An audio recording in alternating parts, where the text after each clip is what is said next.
but Neil, sorry. Okay.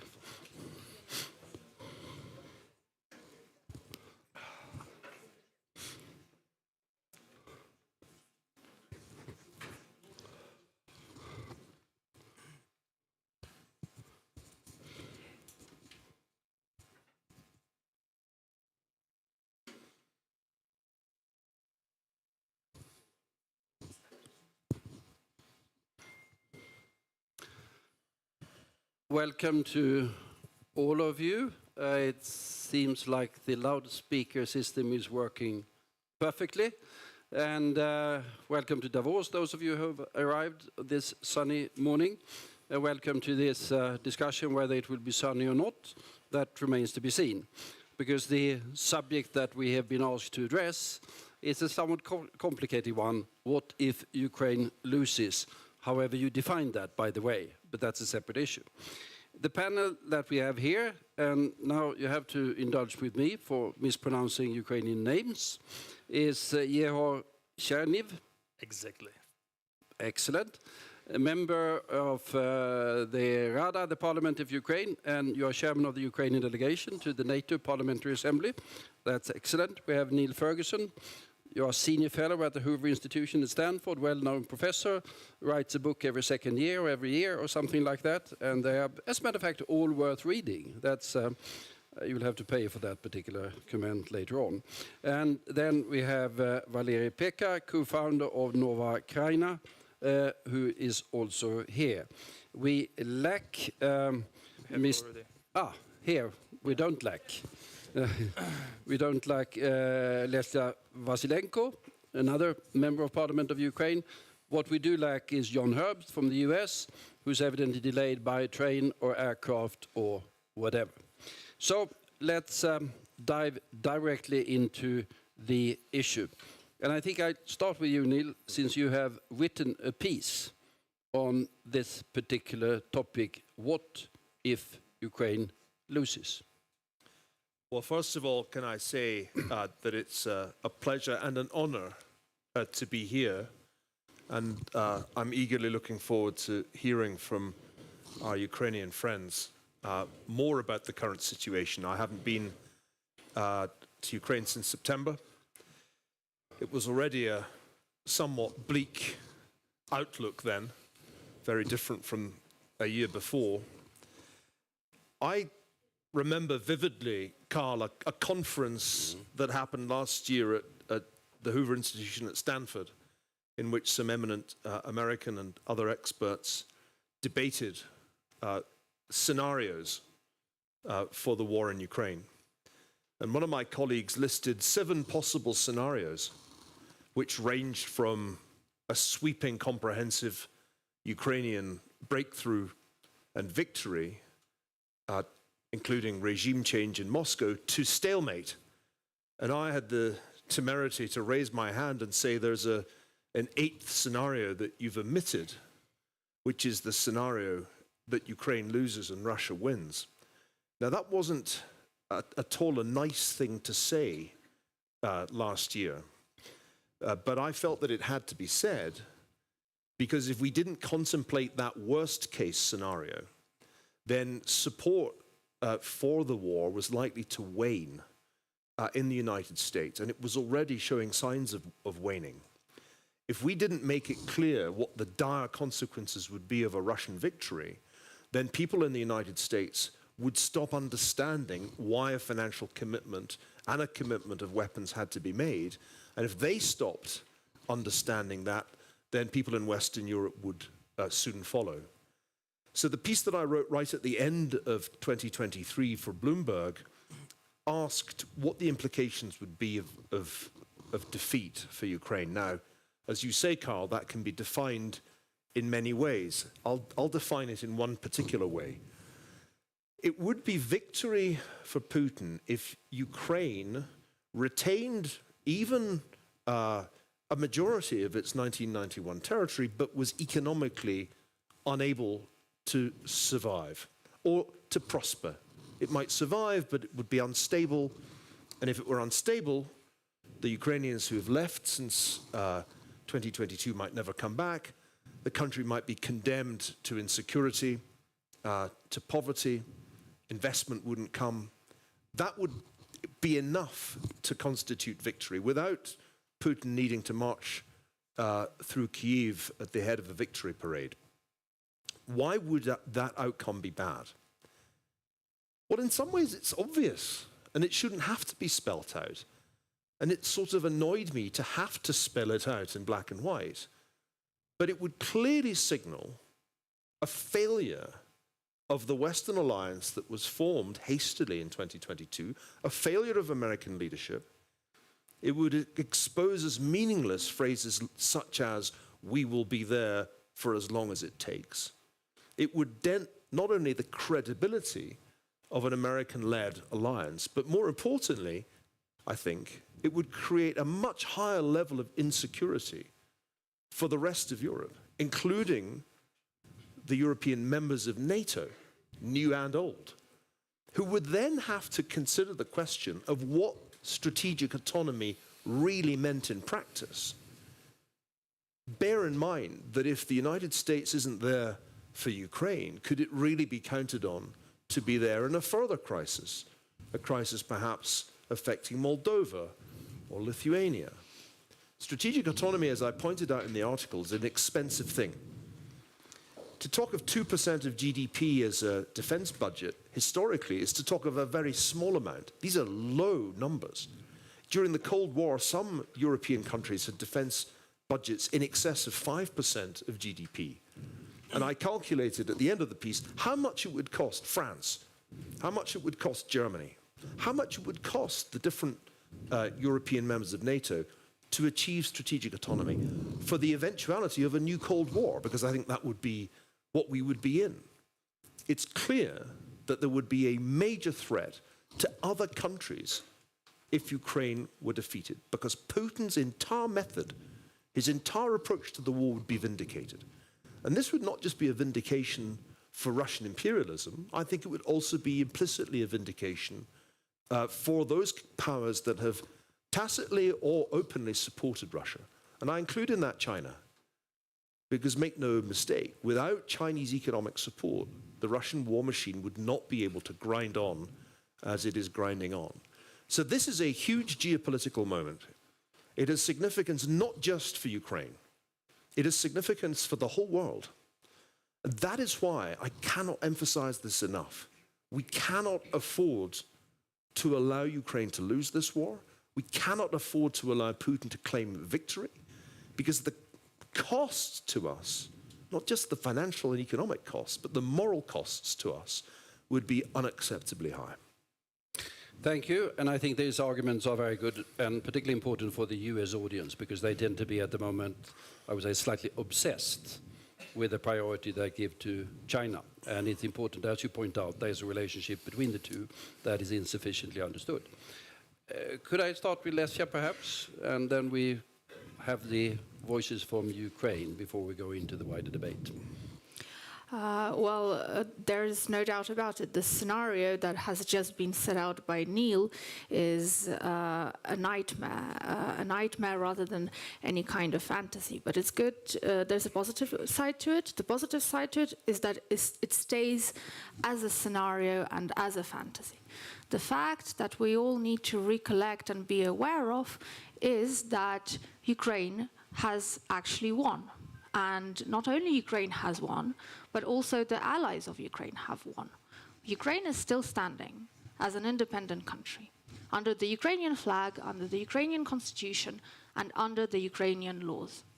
The parliament sits, even today the parliament sits, the government is operational, our president is about to address the Davos Economic Forum. All of these institutions have been elected in a democratic, free process. There's no doubt about that. So in this regard, in 2022, we have already had a part of our victory, as well as in 2014, when Russia has first attacked and annexed Crimea. We are still standing. But this winning process, it is continuing, it is ongoing, and we need more. And the more that we need is actually inscribed in President Zelensky's peace plan, which is clear about the mechanisms that need to be in place for a non-repetition of the aggression. And in pushing Russia out from our territory, and in going further than that still, making sure that Russia is unable to attack either Ukraine or any other country in Europe or the world, we are ensuring that the legal basis that we know today stays, and the legal order and also the security order that we know today stays. Because the non-repetition of aggression is key for us all to feel in a secure world. Now, if we go deeper into the notion, what if Ukraine loses, just to understand what it means, this will also give you the answer as to why the allies of Ukraine stay with Ukraine today. They know well enough that for Ukraine to lose means that other countries become buffer zones. And these other countries are all of the countries that are bordering Ukraine today. Do we want, and is Europe and the rest of the world who has already invested in countries like Poland, Romania, Hungary, Slovakia, Moldova, Georgia, just to name a few, can they really imagine their investment going to waste, these countries becoming the new buffer zone, much, much larger than Ukraine?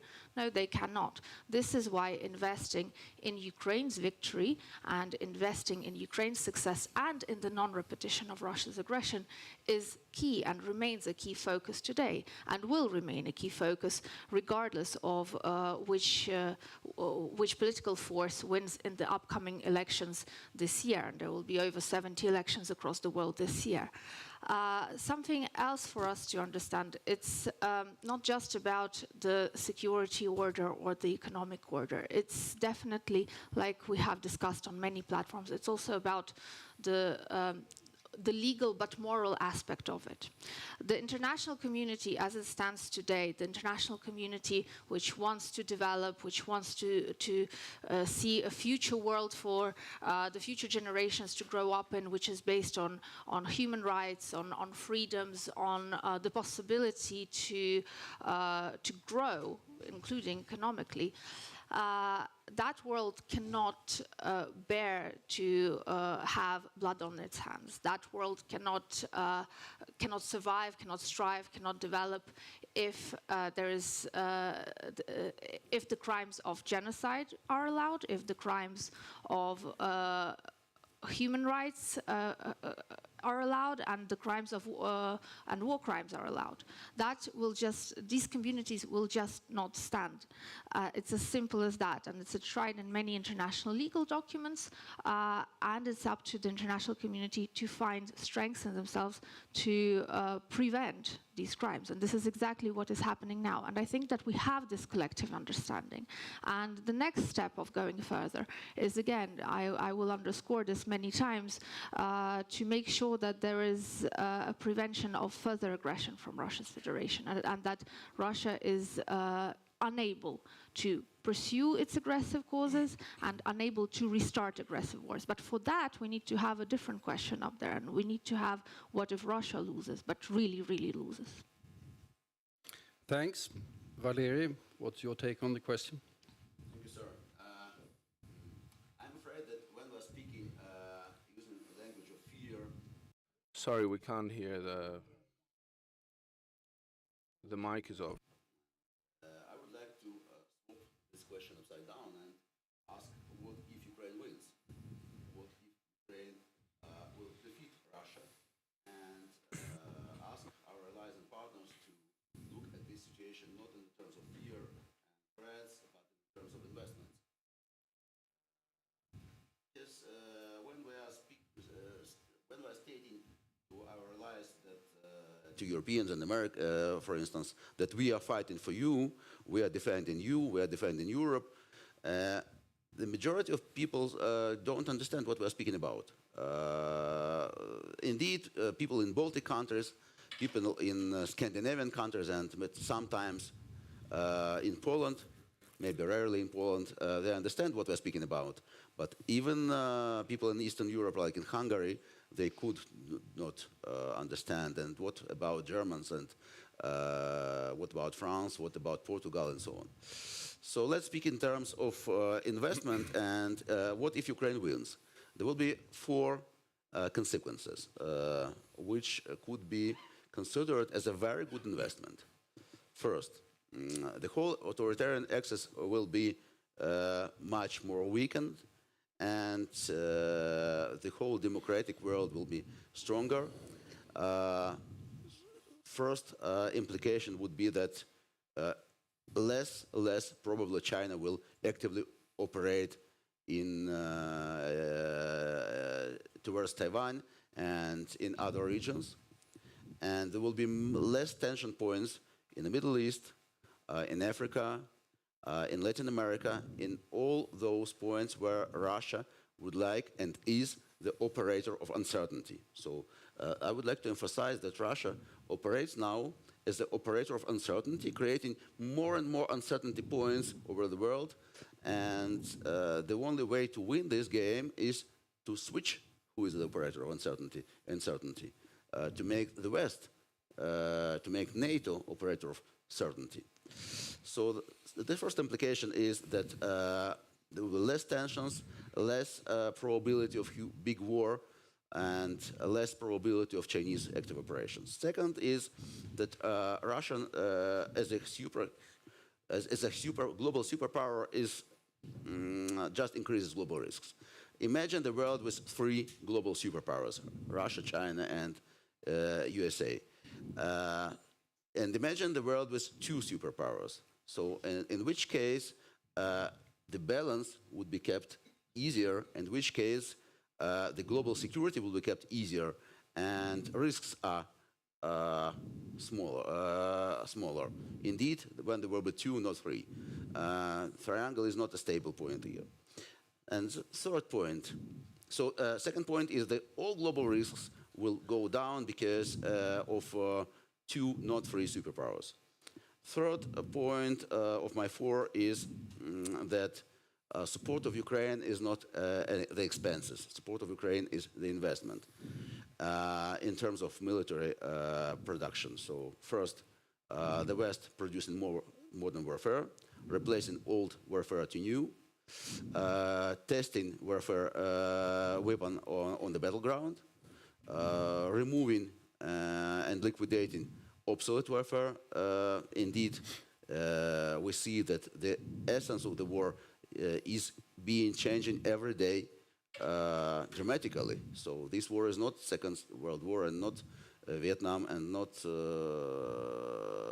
Desert Storm, and indeed. So every day we see some innovations. And indeed decreasing the role of Russia as a global producer and seller of weapons, replacing this with Western weapons. And the fourth and the last point is that this is an investment to much more secure Northern Eurasia. It's a pity that today in the West, all thinking about future of Northern Eurasia without Russian Empire as is are practically prohibited. So it's a blind spot of the West, not thinking about Plan B. What if?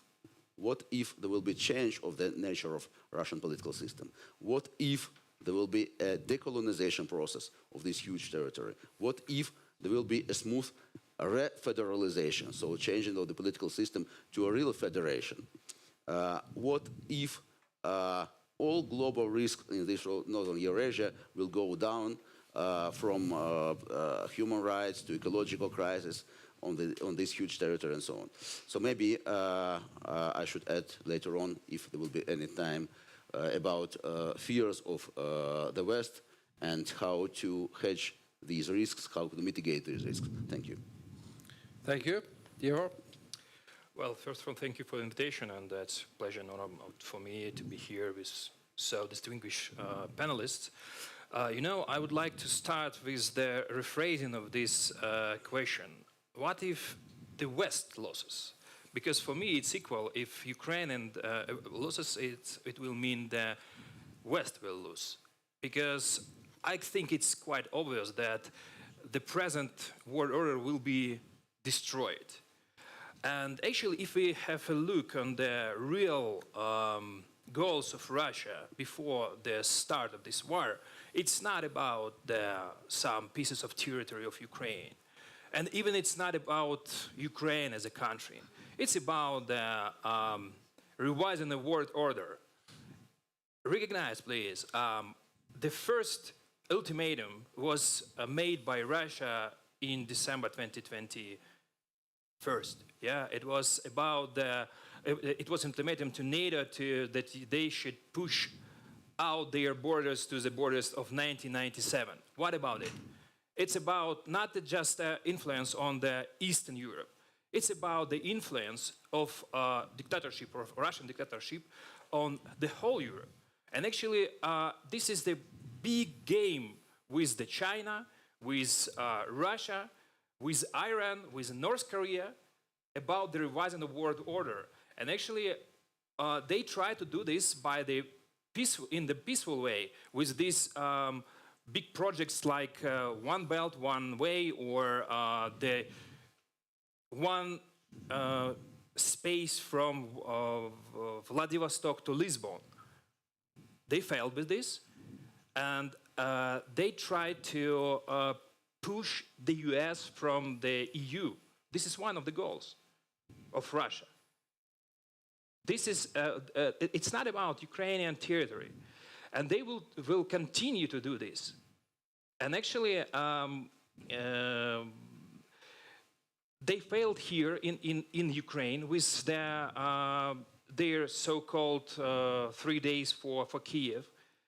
But it doesn't mean that they refuse of their plans. And actually, they already transferred their economy on a war footing. And it's not so easy to change the situation. So they will produce more and more weapons.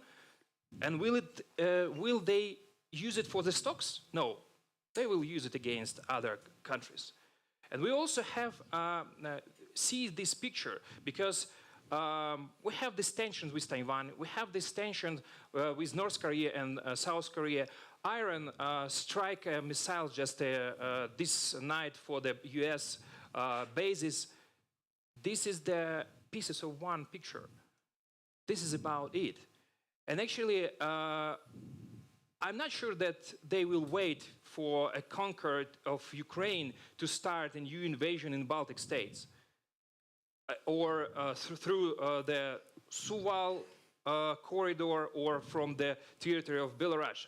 And actually, this sign for the West with the transferring the nuclear weapon to Belarus, it means that, look, the war will be on your territory because we protect Belarus with the nuclear weapon. If you will come, you will try to cross the border with Belarus, we will use the nuclear weapon. And we have to see these signs. This is about it. It's not about the territory of Ukraine, and the consequences of it will be, of course, and actually, yeah, if we were talking about the war economy, yeah, US and the EU increased to some extent their production of the weapon. But it's nothing about if we compare with the Russian capacity and production.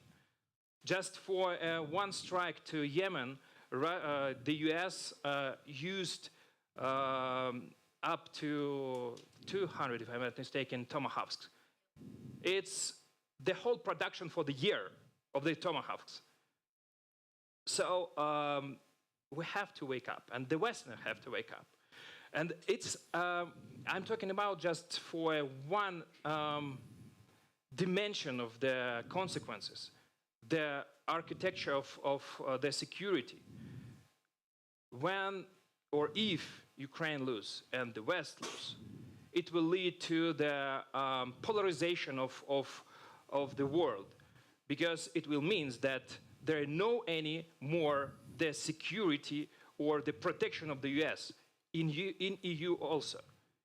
I'm not talking about the global South, which will, I think, join the BRICS or other, I don't know, organization, and to join the state of axis, like China, North Korea, Iran and Russia. I'm even not talking about the economic consequences. The global trade waves will be destroyed.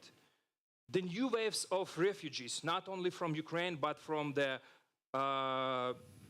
Eastern Europe, from Africa, because the supply chains will be also destroyed with the food. So I think if Ukraine loses, the world loses, not only the West. And we have to understand that if the fight cannot be avoided, strike the first. And I'm talking about the all necessary weapon that should be provided for Ukraine to stop Russia here in Ukraine. If otherwise, I think it will be the end of history, but not in the meaning of Fukuyama, but in the meaning that there are no anymore the liberal word. It will be a word of dictatorship. Thank you. And just from my point of view, certainly there is a theoretical possibility of Ukraine losing, whatever that means. But I think there's a risk in the debate at the moment in our respective countries of sort of sentiment swinging too much. As Neil referred to, we remember sort of the autumn of, not last year, but the year before last, when everyone expected Ukraine to win very quickly. And then the enormous expectations built up on the counteroffensive during the summer, and then now we are in the phase of disappointment and pessimism. I think that's overblown. Look at, and we are all aware of the pain of Ukraine, of this particular war. The suffering, the pain, the sacrifices, and of course they are mounting by the day. But look at the weakness of Russia. We tend to forget that. I think it's rather amazing. We are now nearly 2 years into this war. And if you look at the expectations that were there in the West when Russia launched its war, it was that they were going to conquer Ukraine 5 days, 1 week, 2 weeks. There was no one, well, there was one exception, but that's an interesting story in itself. Literally no one that believed that Ukraine was going to defend itself for a very long time, because this Russian might was there. One of the mightiest armies of the world, with a country that had built up that military potential for decades, with masses of people, masses of tanks, masses of virtually everything. Where are we now? Well, Ukraine is still there, mildly speaking. Ukraine has even been sort of taking back territory, although it was some time ago. But primarily, I think the most striking fact about these years of wars is that the Russian army has not been able to conduct a single successful military offensive since February of March of 22. Not a single successful military offensive of significance for the entire duration of the war. I mean, they can take sort of Aleppo, Mariupol, or Bakhmut to rubble. That's perfectly doable. But that is not the way you conquer a country. That is the way you can destroy the one location after the other. But the fact that this mighty military machine has been failing so miserably as it has, apart from the first week when they, by sheer surprise, managed to conquer some territory, is quite amazing. And it's not because they haven't been trying. As you said, wartime production, that's been going for quite some time. Mobilizations of hundreds of thousands of Russians have been mobilized, trained to send to the front, and they failed time after time. I'm not saying that they couldn't succeed with the one or the other offensive. It could happen.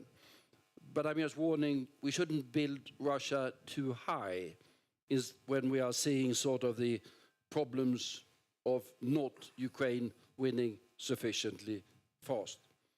Second point, I think Neil is entirely right in sort of, and you all, by the way, there need to be arguments that are stronger with the US public, because they are clearly looking at the word in a somewhat different way. I don't blame them, they are word power, they have to look at the entire word, and then this is a minor thing, and they have major things, and they need to see the consequences of what would happen in Ukraine. Europeans, I'm amazed by the fact how European public opinion is holding up on this. I did not expect that 2 years ago. I remember ECFR, where I'm chair, we issued a report that we feared that was more than a year ago, saying war fatigue is going to set in. It did not set in. Look at the European figures of public opinion. That's how even Portugal, which is as far as you can get, very strong support for Ukraine. And there are the problems with the Hungarians, or with Viktor Orban to be precise, but I think you can expect the European package of 50 billion to be approved. We are on track, European countries, but there are significant difficulties that are unavoidable. Expanding artillery production, artillery munitions production to 1 million a year. Significant problems expanding production capabilities, and there are ingredients that are very difficult to get hold of. The problem is that artillery ammunition these days is a much more sophisticated thing. Much more expensive, much more sophisticated than if one goes back to the time when I was in the military service. Much more powerful in terms of its effect as well, but production is somewhat more complicated. So there are a couple of good things in the picture. And I think that Europeans understand that this conflict is, if I take away Ukraine from the picture for a while, it's a question of either we manage to extend the stability that we've managed to achieve in Western and Central Europe. Shouldn't remember that historically these were areas of wars. The stability that we have managed to achieve, we extend it gradually eastwards with Ukraine in EU and NATO. The alternative is the instability in the east will extend westwards gradually. Because Russia winning is not stability. Russia winning is profound instability in the rest of Europe for years and years to come. And I think that understanding is there with the Europeans. America is somewhat different for obvious geographical and historical reasons. But these are sort of reflections of mine. I now invite you to comment upon Neil. How can I respond? I mean, I think one of the frustrating things for those of us in the United States who've long supported Ukraine is that for essentially narrow domestic political reasons, financial support has been cut off. And in defiance, I think, of congressional leadership's wishes, when you consider that, as you said, Ukraine performed extraordinarily well in this war. And Russia exceedingly badly. And Russia exceedingly, embarrassingly badly. It's intensely frustrating to realize that shortages of ammunition set in almost immediately, that the House of Representatives stopped the funding. For those Ukrainians at the front line, it must be infuriating to know that you are now outgunned roughly 5-1 in terms of artillery because of the ways in which Republicans and Democrats in the House of Representatives engage in machinations about the southern border with one eye on the election. For me, it's incredibly frustrating to have had debates about what might happen if Trump were elected, when in reality it was possible for the funding to be cut off long before the presidential election, 11 months before it. So I think we need to get across, as you rightly say, Carl, to Western opinion, including those Europeans who might be inclined to doubt the importance of this war, and there are some. Let's not forget the importance of Germany in all of this and the extreme ambivalence we see in the increasingly influential Alternative for Deutschland. We have to make it clear that with our support, Ukraine can win. Remember Churchill's great expression, appeal to the United States, give us the means and we will win the war. It's the same situation. If we give Ukraine the means, if we give those troops the artillery, we give them the ammunition, if we give Ukraine the air defenses it needs, then I think it can win the war. So we must get the message across that the war is still winnable, and the problems have only arisen because of this indefensible cutting off of support, which I think ultimately is self-defeating. I agree entirely with you, Ihor. It's a defeat for the West if this war is lost. But one has to convey that message and make it clear that victory is much cheaper than defeat. And this may be the way to get the argument across. In many ways, support for Ukraine is like an insurance premium that the United States and the European members of NATO pay, which will be a far smaller price than they will have to pay if Ukraine is defeated and Russia emboldened. So that is, I think, the way we have to frame it. Victory is attainable, and from the point of view of the West, it's affordable, whereas defeat would be far, far more costly. Lesia. I like that about the insurance premium. But before we go into that, it's not just about getting the weapons on the ground.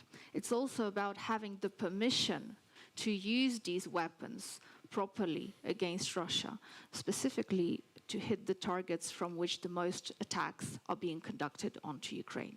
And for that, we need a collective okay from the West, from the international community, who has gone a long way, by the way, in understanding what is happening on the ground in Ukraine and the consequences of it on a global scale.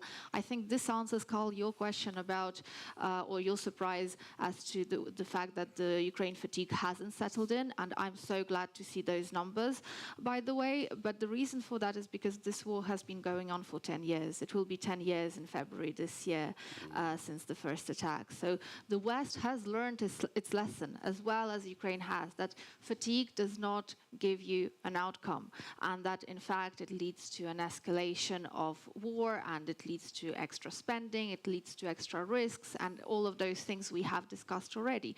So I think that what we have to command ourselves and our partners with is that actually we have started learning lessons from the past. Now let's go a step further, and the step further would be going back to Valeri's comments, and he has excellently, Valery, by the way, set out the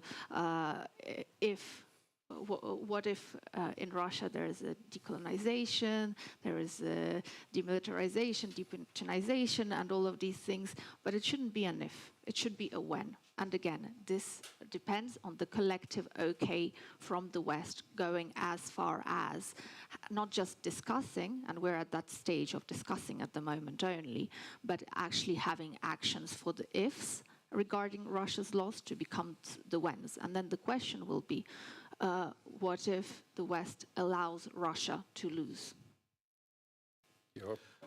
Yeah, I just want to add to what Neil said, and I agree with you about providing Ukraine with the weapon. Well, let's look realistically on this weapon that we were provided during these 2 years. Is it the high technology, high new technology weapon? No. It's a quite outdated weapon, which was given us from the stocks of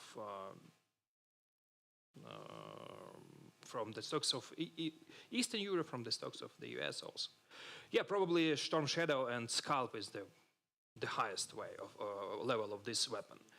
So it's not about the technology. And I think asymmetric answer from our side is the key for our victory. Because we cannot fight as a big Soviet army and small Soviet army with the same level of weapon.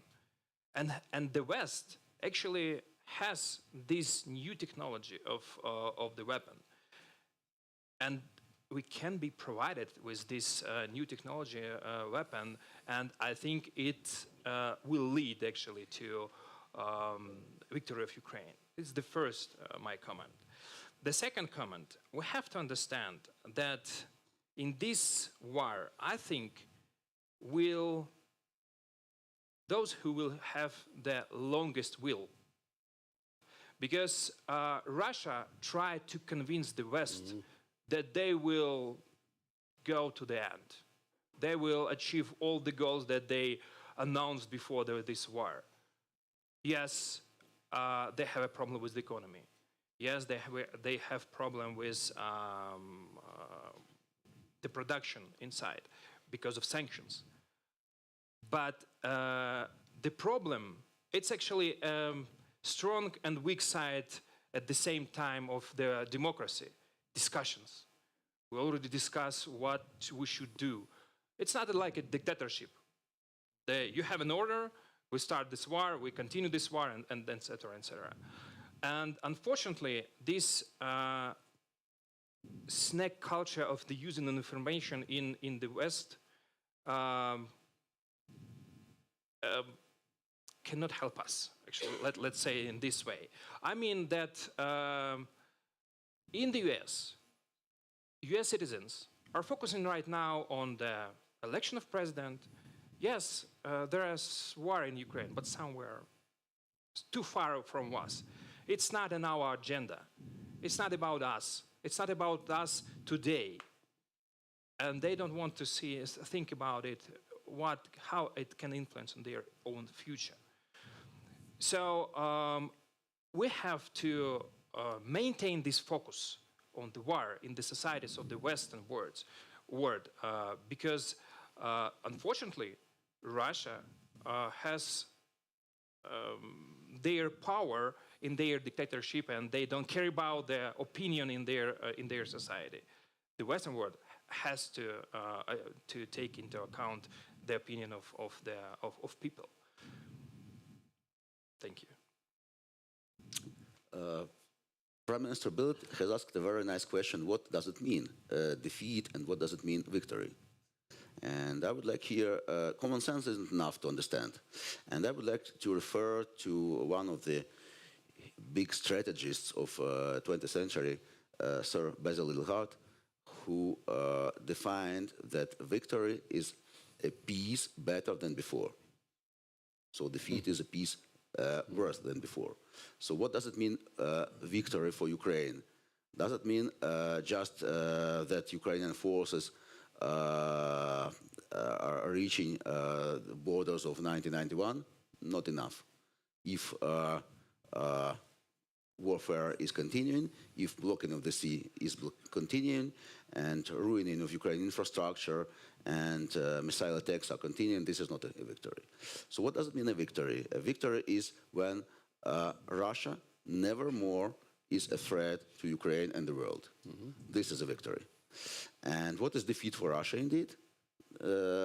Russia has lost already in terms that they could not reach the peace better than before, because they lost half of economy, they lost half of the army, they lost their international political position, and so on. And I would like to pay attention to major fears of the West, why the West is afraid of Ukrainian victory, of Russian defeat. It is clear, it is obvious why the West is afraid of defeat of Ukraine, because it's already has been said as a defeat of the whole democratic world and the personal defeat of all those political leaders who supported and are supporting Ukraine. It's clear. But why, at the same time, the West is afraid of Ukrainian victory? Because it is associated with Russian defeat, which is associated with four major risks, four major fears of the West, which are not real, if we should focus on them. Four major risks are, first, proliferation of nuclear weapon. Imagine a Russian defeat and imagine a real change in Russian political system. Not just a change of the president or emperor in the unitary imperial state, but a soft version of refederalization, or maybe a more hard version of decolonization, de-imperialization. That means that all subjects of federation or all new states will indeed get nuclear weapons under the control, pass nuclear weapons under the control of international institutions to gain international recognition and economic support. Second big fear is humanitarian catastrophe in Balkan style, ethnic cleansing and so on. There will be nothing of that. Indeed, borders between different parts and regions of Russia are not clear, so they changed many times during Stalin time and so on. But again, nobody is interested in humanitarian crisis and ethnic cleansings in Russian regions. as an expert on Russian reasons, I can state this because I see negotiations between local elites. So everybody would like to be an island of stability, order, and security, like it was after 1991. Third big fear is a fear of radical Islamism. What if there will be new ISIS in Northern Caucasus and in Volga region and so on? So sorry, but here we see that some Western experts don't understand the essence of radical Islamism. Muslim nationalism is the only thing which opposes radical Islamism on these lands. So free Tatarstan, free Chechen Republic, free Dagestan, and so on, will oppose the idea of a new ISIS, a new Islamic Caliphate without any borders and identities. So we should support identities, not afraid of identities. And number 4, the big fear and the big threat, China. China, the global superpower. What if Russian defeat, and then China will grow enormously using Russian resources under its control? Sorry, but only political transformation of Northern Eurasia in soft form of refederalization or a hard form of decolonization will create a barrier on Chinese influence. Because all those Turkic and Mongol-speaking peoples, they are afraid of China, they hate China, because they understand, they can see what is being held with Tibetan Uyghur peoples, which they are their cousins. So, and when I'm hearing about negotiations between Putin and Xi about military bases of China in Arctic, I think that's the best way to prevent, and the only way to prevent Chinese penetration to Arctic, which is not an economic threat to China and Canada, to United States or in Canada, but the real military threat to United States and Canada, and also Scandinavian countries. Imagine independent Republic of Sakha-Yakutia, which is a ally of democratic countries of Scandinavia, Canada, Japan, and United States, which is the barrier for Chinese penetration. If China will go to Arctic, I think we will never come back, and this will be a permanent threat for United States during 21st century. So all those fears of defeat of Russia, they are artificial, and they were precisely developed by Moscow experts to create a trap for Western thought and to put Western thought into a trap of the big bad choice, bad dichotomy between Russia's as a totalitarian state and total collapse of Russia, which will create enormously strong China. This trap is artificial. This dichotomy is false. So there are no two scenarios. There are 3 scenarios. The third scenario is a scenario of peaceful and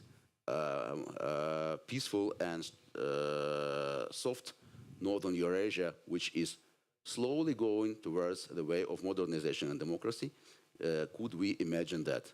Let's think about that. And if yes, we should do some steps toward that, like direct contacts with local elites and so on. Thank you. Thank you. No, I think you're right in pointing out there is a potential trap there, but I don't think the West has fallen into it. The West is, if I might interpret Europeans, and Neil can do the American side of it, there's a wish to defeat Putin. No question about that. Is defeating the Putin regime that is the aim. It's not necessarily the Ukrainian army occupying Novosibirsk, because that's slightly unrealistic. Exactly what Russia will emerge, that we don't know. But we do know that this particular war was launched by Mr. Putin himself.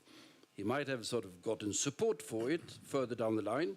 There are quite a lot of Russians who say that stupidity to launch this particular war, insane of the man, but we can't afford Russia to lose because we are afraid of the consequences of what happened.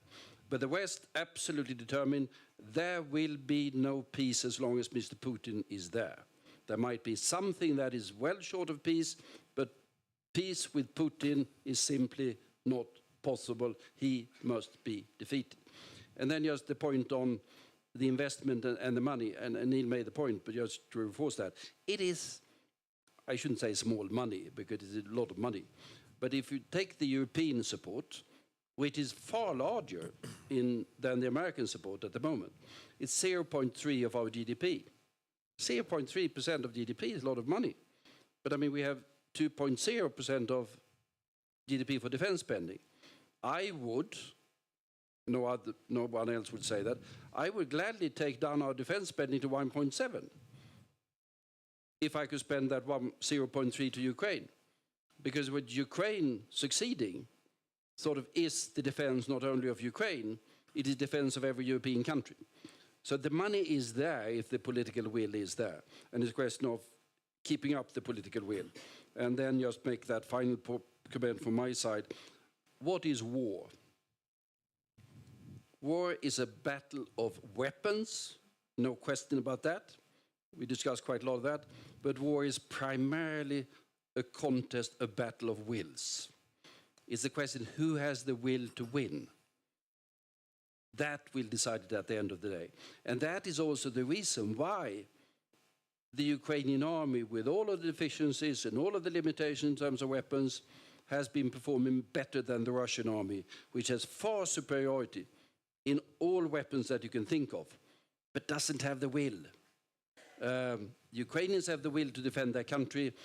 The Russian soldiers on the front line, they have the will to survive themselves and accordingly defend themselves in the trenches. That's perfectly understandable. But the will to really go to offensive has been demonstrated. They don't have that particular will. Ukraine has the will. And that is make me long term. I mean, Ukraine might lose temporarily, might happen. But at the end of the day, in the context of wills, there's no way that Ukraine can lose. But, sorry, that was not the theme of the debate, because we were supposed to debate if Ukraine loses, not that Ukraine is going to win. I was going to just add, I know we're running short of time. Yeah, we are. In response to Valerie, the only American that I ever heard make the arguments that you sketched, reasons why we might not want Russia to lose, was Henry Kissinger. And Henry Kissinger, in the last year of his life, had something of a change of heart on Ukraine. And it was a very remarkable thing for me as his biographer to observe. I'll never forget the night in New York at a private dinner when he revealed his new thinking, arguing that Ukraine had earned, through its military feats, the right to be a member of NATO, that it had the potential to become in itself a great power in Europe. I was stunned after the things that he had said at Davos, if you remember, right at the outset of the conflict. So of all the Americans who've commented this, only Henry Kissinger ever made that argument that we should worry about Russia's disintegration, and he subsequently recanted. So I think those, in many ways, those arguments are not influential in the debate today, and I'll end by getting my Churchill quote right. It was in February 1941, and so in the second year of World War II, that Churchill said to the United States, "Give us the tools and we will finish the job." And that is the message that Ukraine can send in just the same spirit, at roughly the same stage of this war, to the United States and to its other supporters in the West. Give us the tools, and I do believe Ukraine will finish the job. And I know that I've been failing in my role as a moderator, miserably, because I've not allowed any time for you to come in and put questions. But we have run out of time. And I think the last words of Neil are a very good way of ending this. Thank you. I hope we have given all of you at least some food for thought. We were supposed to be pessimistic in this panel. I think we have not been sufficiently pessimistic. There's been an air of optimism, at least about our discussions. Thank you. Thank you, Neil. Really nice to meet you. Thank you, sir. I am your real fan. It's really nice to meet you. May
protects the interdependence of their homeland.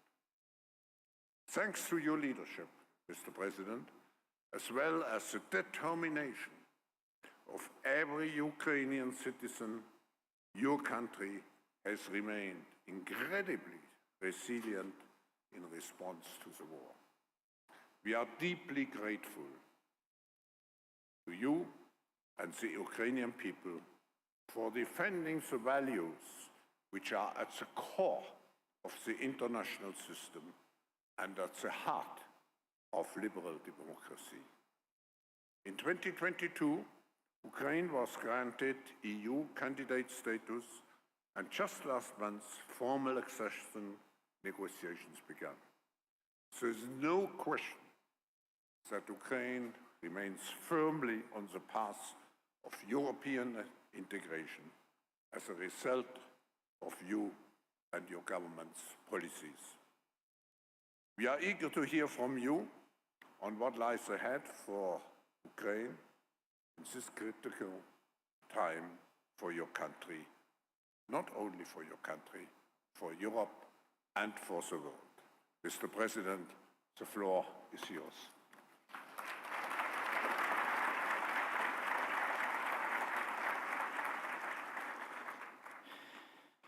Thank you so much. Professor Schwab, thank you for your very kind introduction. President Brandon, ladies and gentlemen, I appreciate your willingness to hear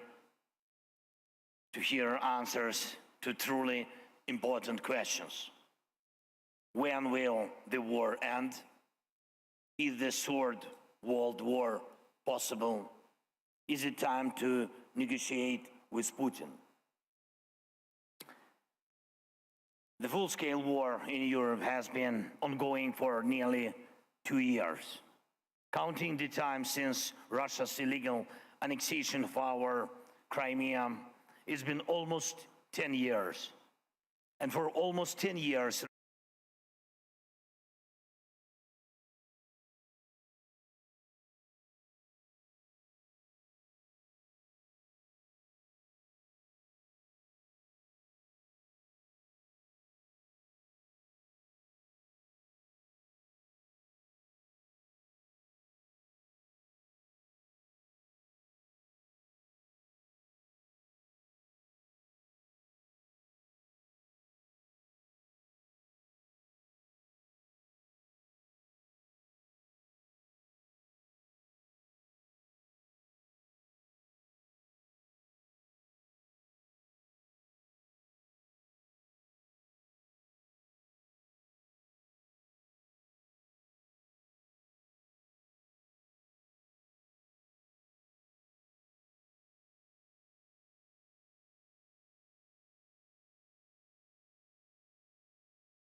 There is a famous, sorry, I already hearing, there is a famous Ukrainian singer in Estonia whose name is Straczynski, so if I go wrong, it's because of him. With your name. I tried to not do, but I cannot guarantee.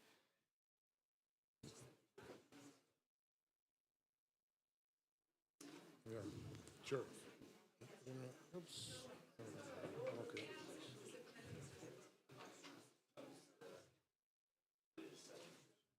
Sure.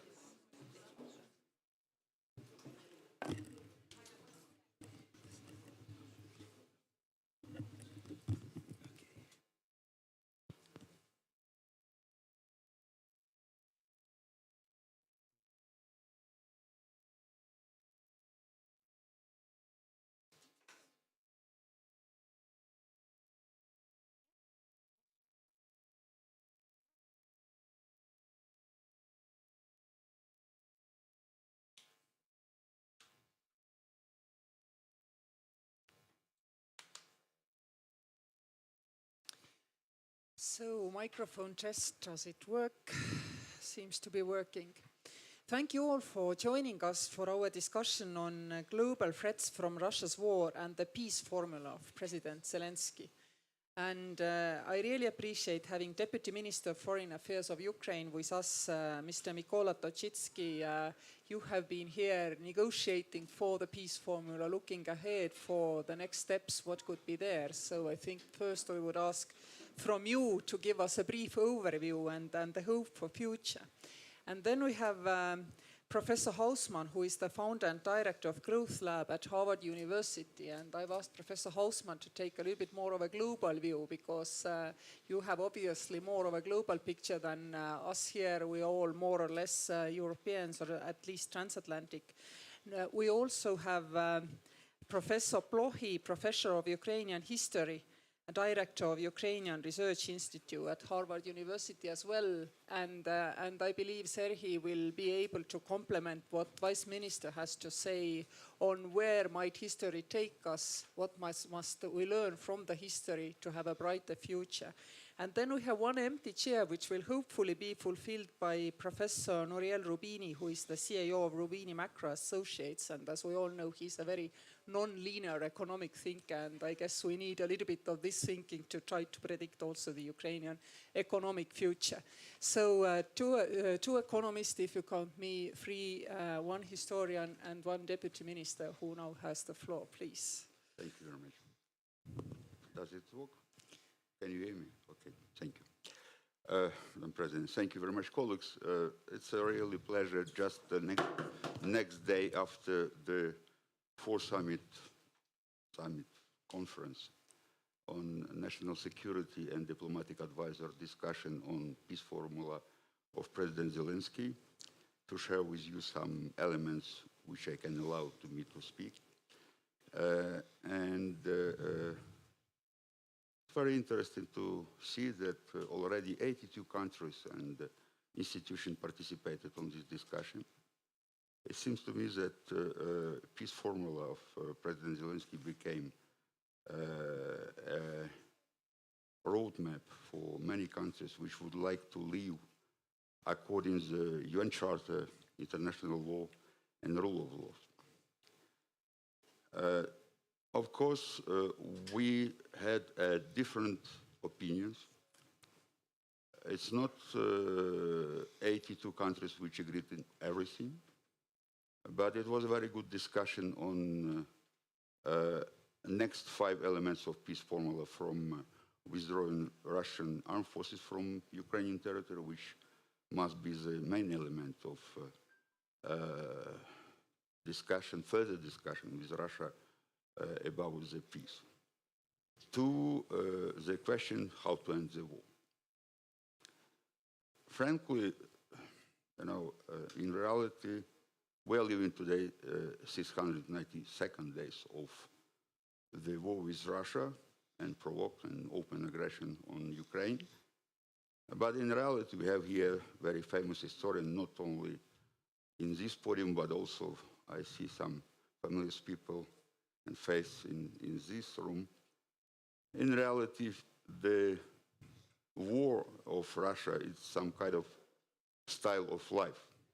Doesn't matter how this empire was created and which name she had, from Moscovia to Russian Federation. Inside it was Russian Empire and Soviet Union, but the manner or the tools which Russia keep or used to keep his last imperialistic European approach continue to be the same. And we as majority of us, as neighbors, we know this very well from our past. The problem of Georgia, Moldova, Ukraine seems to be the same for and familiar for many of us. Our Baltics colleagues has the possibility to manage to obtain timely the security guarantees from NATO, but it's not allowed to them to be protected from the cyber attacks, which are massive. And of course, we consider that this aggression or this war can become not only regional, but also in a world dimension if we will not stop Russia. Because we didn't stop them correctly in Georgia and in 2014, I think Russia will continue to weaponize the whole dimension of societies of the European or democratic countries. From ecological issue, which don't have any border, and you know that because of destroying Kakhovka Dam, we have had a huge, enormous ecological problem in the region, and not only in Ukraine, but also in the Black Sea. We still have a massive destruction of our infrastructure. We continue to have a huge problem with kidnapping of our children. We continue to have an irresponsible rhetoric of Russia on nuclear security. And because of Russian occupation of Zaporizhia, biggest nuclear plant in Europe, we do not exclude that Russia can even weaponize this nuclear plant.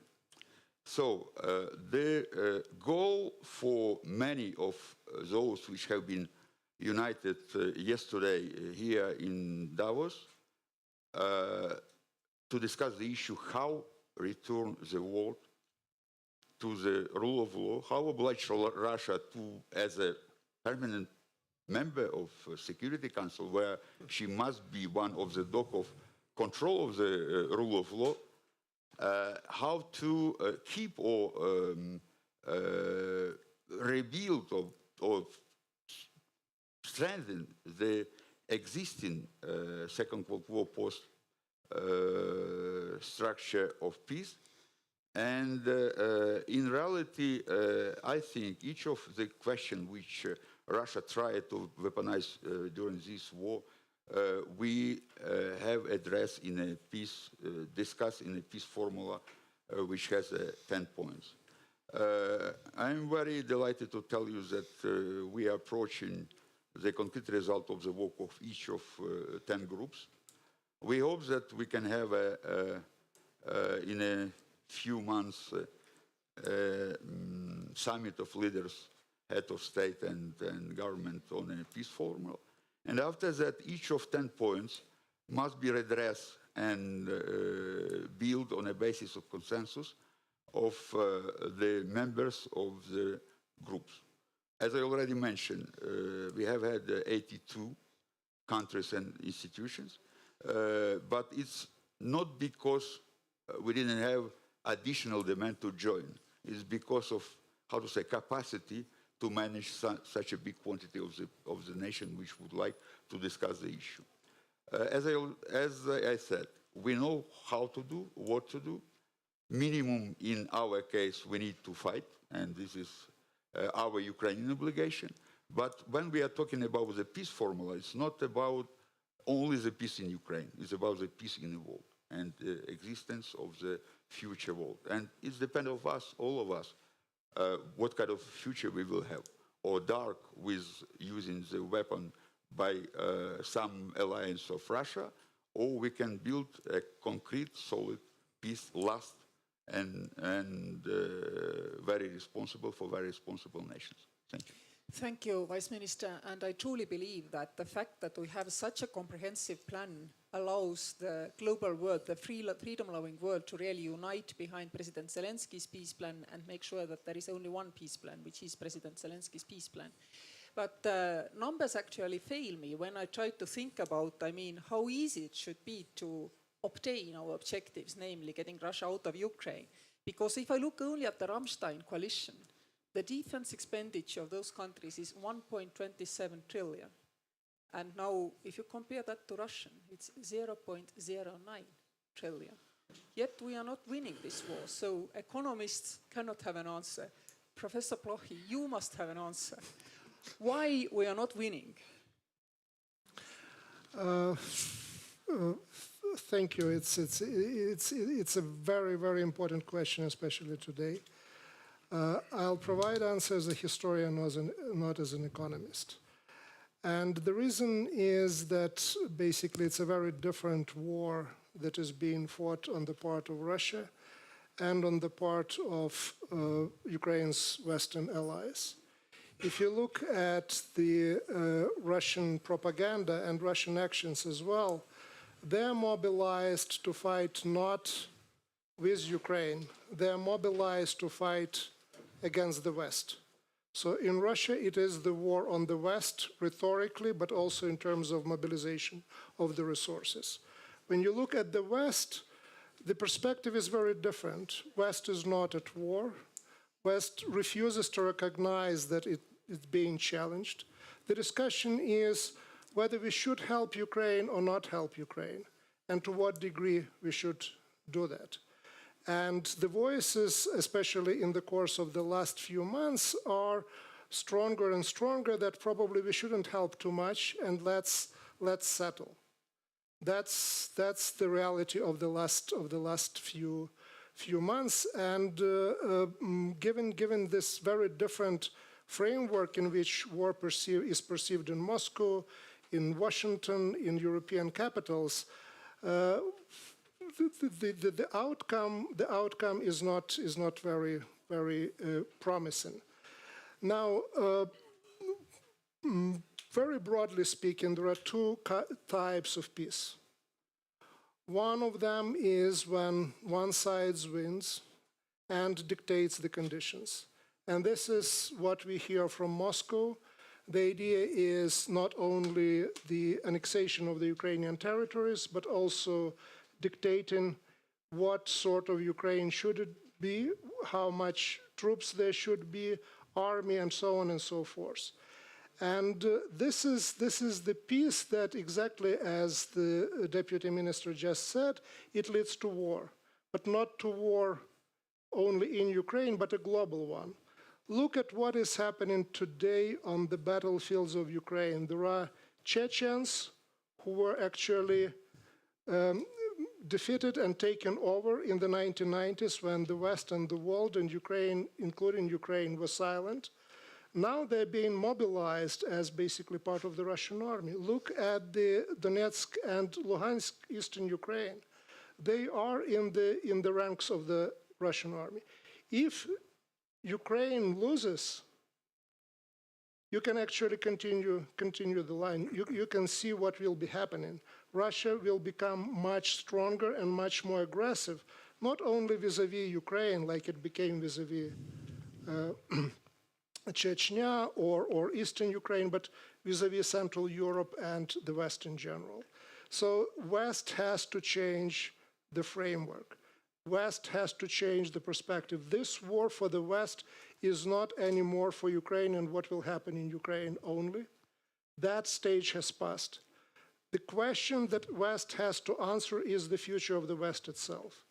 And until that will happen, I don't think that we will see the transformation of the enormous economic resources, human resources, intellectual resources of the West into the mechanism that would allow to stop Russia and help to preserve, if it still exists, international order. And at least my understanding, broad understanding of President Zelensky's formula is that this is the formula of peace that should actually restore international order. Thank you and welcome, Professor Rubini. You arrived just at the moment when I disqualified all economists from answering the question why we are not winning, because actually Rammstein coalition commands so many times more resources than Russia does. And then we turn to historians to try to explain to it. But I'll allow you to settle in a little bit longer, and I will turn now to Professor Hausmann. Professor Hausmann, how does it look to you, this peace plan? Because if I look, it starts off on a second element is food security, not an issue for Ukraine itself. You could argue that also radiation and nuclear safety and energy security and environmental protection are the issues which actually much wider than is, Ukraine's immediate needs. How does the rest of the world see this? Does they notice that this is the Ukrainian offer, which is far wider than just ending this kind of hot war on Ukrainian territory? Or what's the general opinion? Well, I must say that I am puzzled and somewhat really upset at the lack of moral clarity in so much of the political leadership in the global south. I'm really upset with President, with obviously my own president in Venezuela, that is an ally of Russia because dictatorships, love each other. It doesn't matter if you think of yourself in the left or in the right. They have excellent technology for the secret police, for overcoming sanctions, for a bunch of nasty things. So I'm upset but not surprised that a country like Venezuela would always side with Russia, as do most dictatorships. But I'm really upset at a country like Brazil or a country like South Africa. I think the moral issues in this case are kind of like super obvious. The idea of assuring every country that it can live securely in its recognized borders is something that the smaller you are as a country, the more important it is to you, because if it's the law of whoever has the more power, then we cannot maintain this order, and we have to go back to a world of very few large empires, because no country can protect itself. So I think that this is an issue where it's obviously in the interest of the global south to support the Zelensky plan. But there are, I must confess, with somewhat of a degree of surprise and disappointment, that there's too many in the global south that think that if the West supports something, they should be on the other side of that trade. And I think that's in the background, and I don't think it does the global south any good. So that with respect to that. With respect to what the plan means for the Ukraine, I'm going to do a little bit of a dilettante view of a Ukrainian history, which you're going to correct me, but my sense is that the Ukrainian tragedy comes from earlier. That at the time of the collapse of the Soviet Union and Ukraine becoming an independent country, as with many other countries in the Baltic states, but also the Warsaw Pact countries, they had the choice to either remain under Russian in the Russian orbit or integrate with Europe. And in 1990, the income per capita of Ukraine was higher than that of Poland, was much higher than that of Romania, was not that far from that of the Baltic states, right? And today, you know, Poland has an income per capita which is 3 times or so pre-war Ukraine. Romania has an income per capita so twice pre-war Ukraine. So the countries that moved west in their economic integration and economic strategy have done much better than the countries that remained in the Russian orbit, like Belarus and Ukraine under Kuchma and Yanukovych. And so then it was obvious for Ukrainian citizens that they wanted to look west, and they had the 2004 political events, and then the 2014 political events, which is this idea that we want to integrate with the West, right? I think that we want to integrate. We see the opportunities, we see the possibilities. I mean, Ukraine was exporting air pumps to Russia before 2014. Romania was producing in their history of Romania, they never produced air pumps. They didn't know how to produce air pumps. But Romania was inside the European Union. So when 2014 came, Ukrainian exports of air pumps to Russia collapsed, but they could not redirect those exports to the West. And just Ukrainian air pump production collapsed. So in my mind, it's very important that whatever peace agreement there is, that Ukrainians get the freedom to decide which economic route to take. And if they are allowed, they will want to move west. They will want to integrate with the EU. It will have made much more sense to develop air pumps in Ukraine that knew how to do it than to do it from scratch in Romania. But Romania had the advantages of being in the EU and you didn't. So I think that whatever peace agreement is one that has to give the degrees of freedom, not only in the number of troops, etc., but in the conduct of economic policy, that you really should be EU members. And I must say, on an optimistic front, that I always think that countries are rich, not so much because of the natural resources they have, but because of what they know how to do.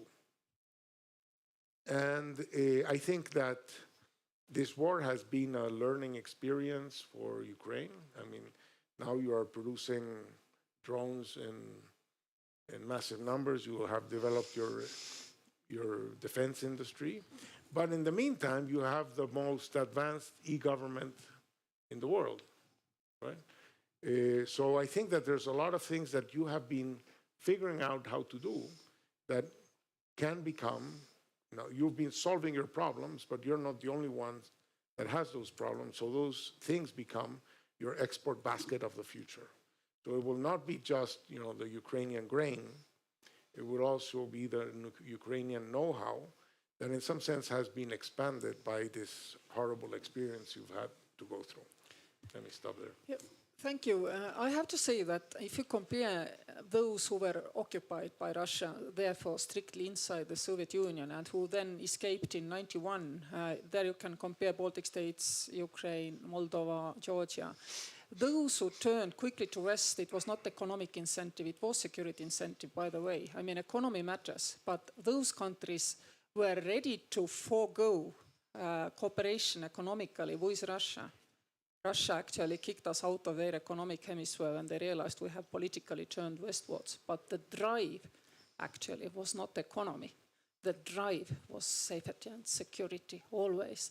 So I really also looking at this peace plan, and for me it comes naturally, and I would turn now to Professor Rubini, that the driver behind the peace plan, the driver behind also the Ukrainian turn clearly economically towards West is security and safety. And even if the only positive news last year were economic news, Ukraine coming closer to the European Union rather than NATO, which is their dearest dream till this day. How do you see, as an economic thinker, I mean, is economy just a side effect and the driver's security? But what should we do that these side effects will be felt very quickly, even before the war ends, by the Ukrainian citizens? Because this peace plan also carries economic promises, I feel. Yeah, important questions.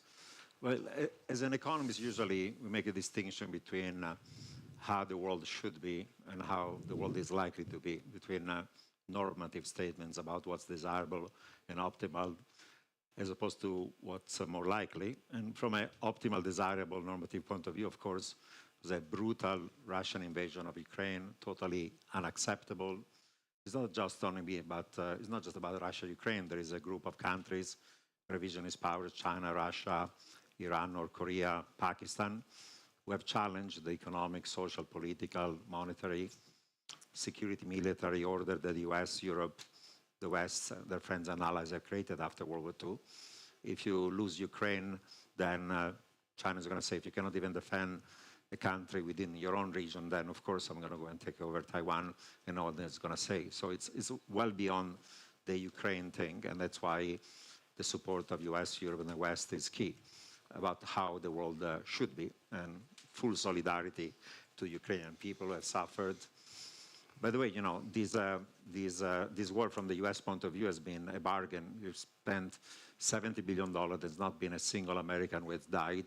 And you've eroded by 50% or more the military power of Ukraine. So those within the Congress who say we shouldn't give a penny more to Ukraine because we should give it to our own people don't understand stuff.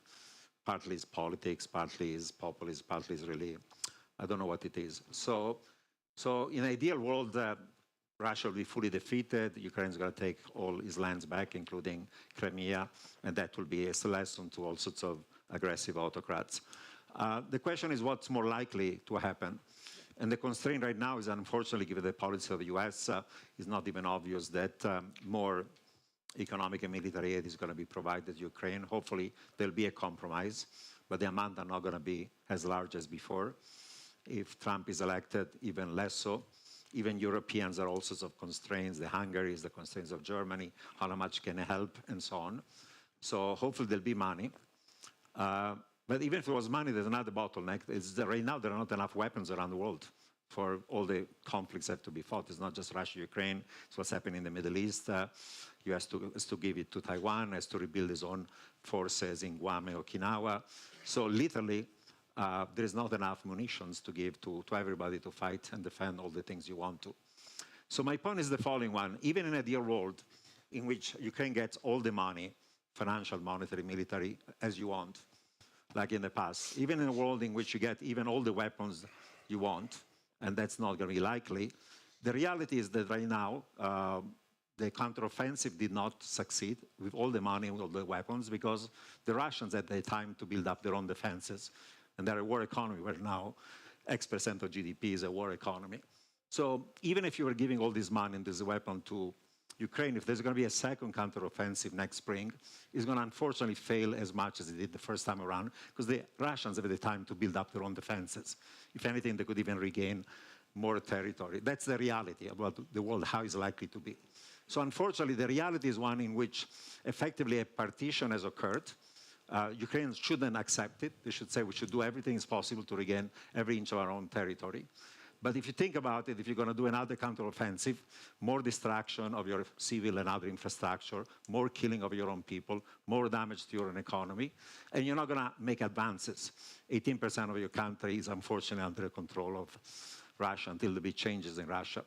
So an alternative, my view, is to accept that de facto, if you cannot change the things militarily, you don't give up on your aims in the long run, but you invest on the reconstruction of your own country. And the good news right now is that the Europeans have started a process going to lead to negotiation to eventually EU membership.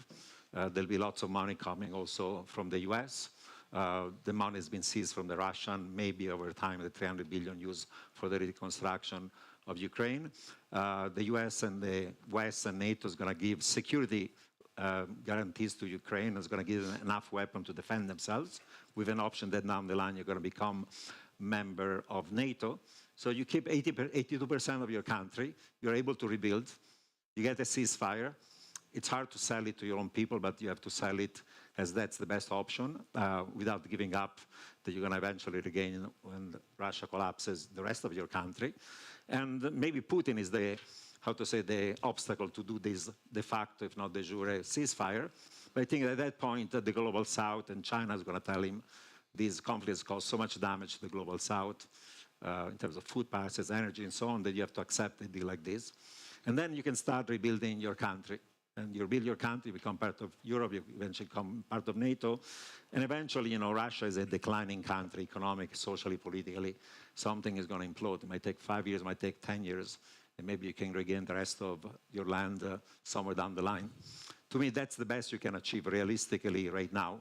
As I said, the first best, the optimal, desirable, is not likely. We all like it to be the case. So we have to think about what's likely to happen, and therefore what you do. You keep on fighting and lose people, lose infrastructure. You start thinking about the de facto ceasefire that leads them to rebuilding your country, and there'll be lots of support.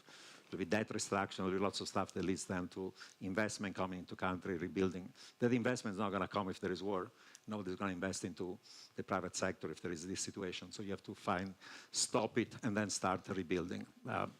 It might not be unpopular to say, these things. People don't want to talk about it. People have been saying in the West, we're going to support the Ukraine and their goals under any condition until they get what they want. They decide what they want.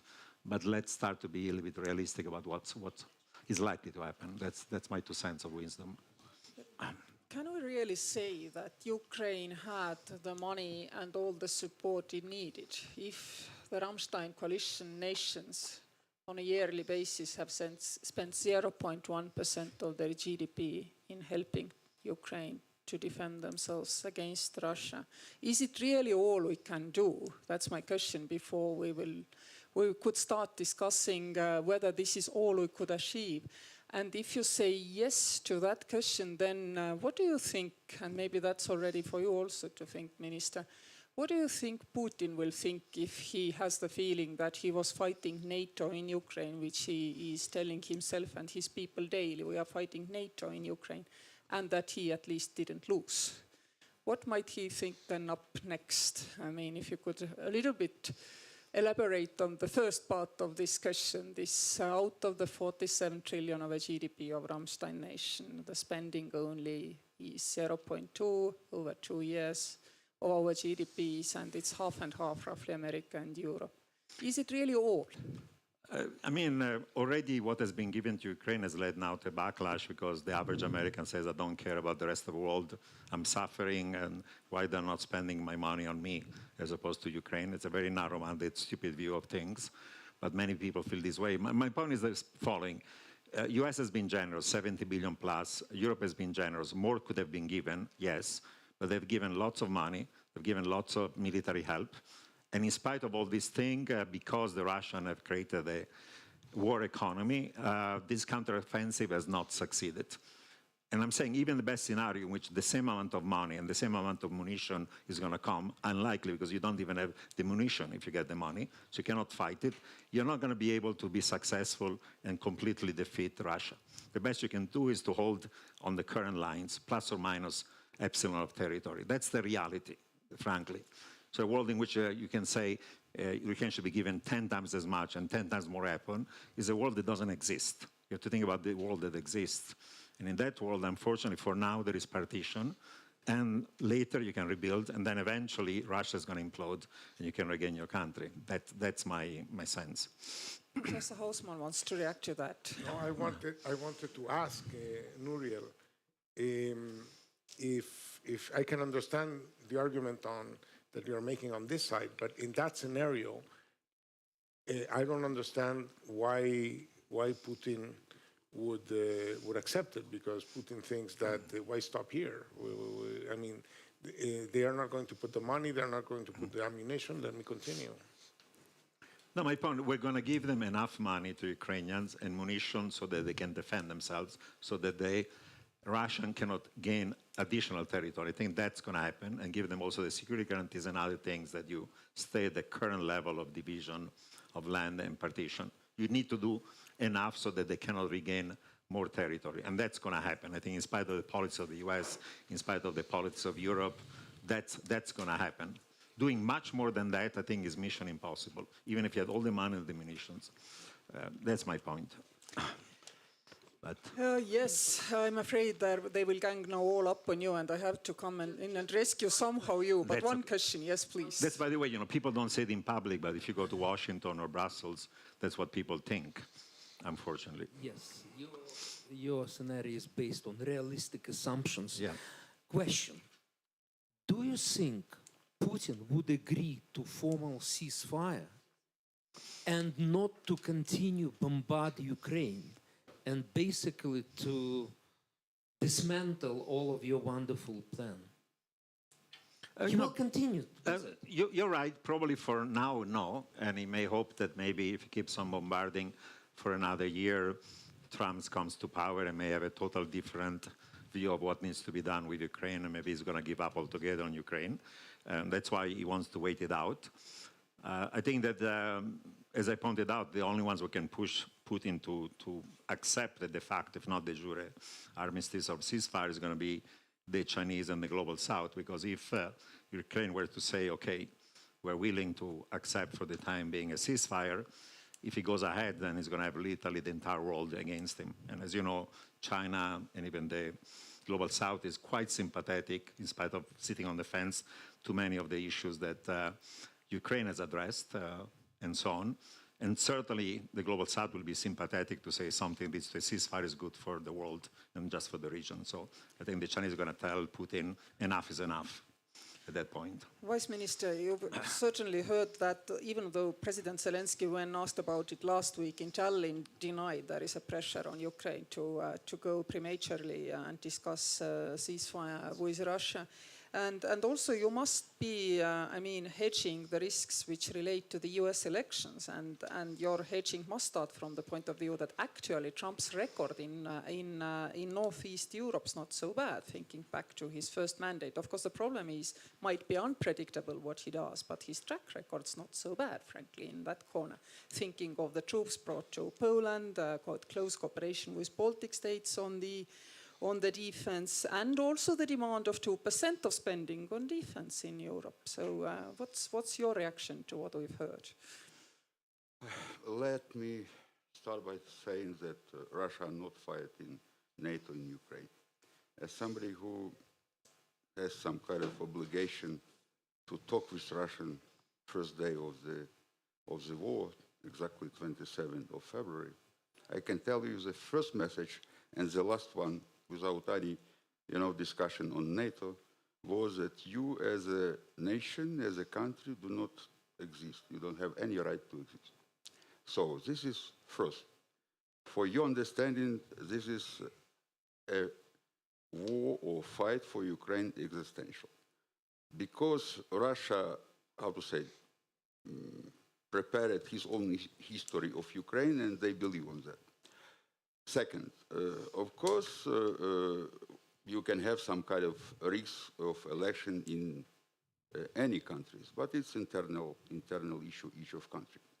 We will not stop in any case to fight, because I already mentioned to you, we are not a country which can allow to us for the moment to lose this possibility to finish this war and to finish this imperialistic approach of Russia during the century which we survived. Second, of course, we can speak about the money which spent West on Ukraine, but if we will stop or we will have a ceasefire, it will be exactly what Putin wants.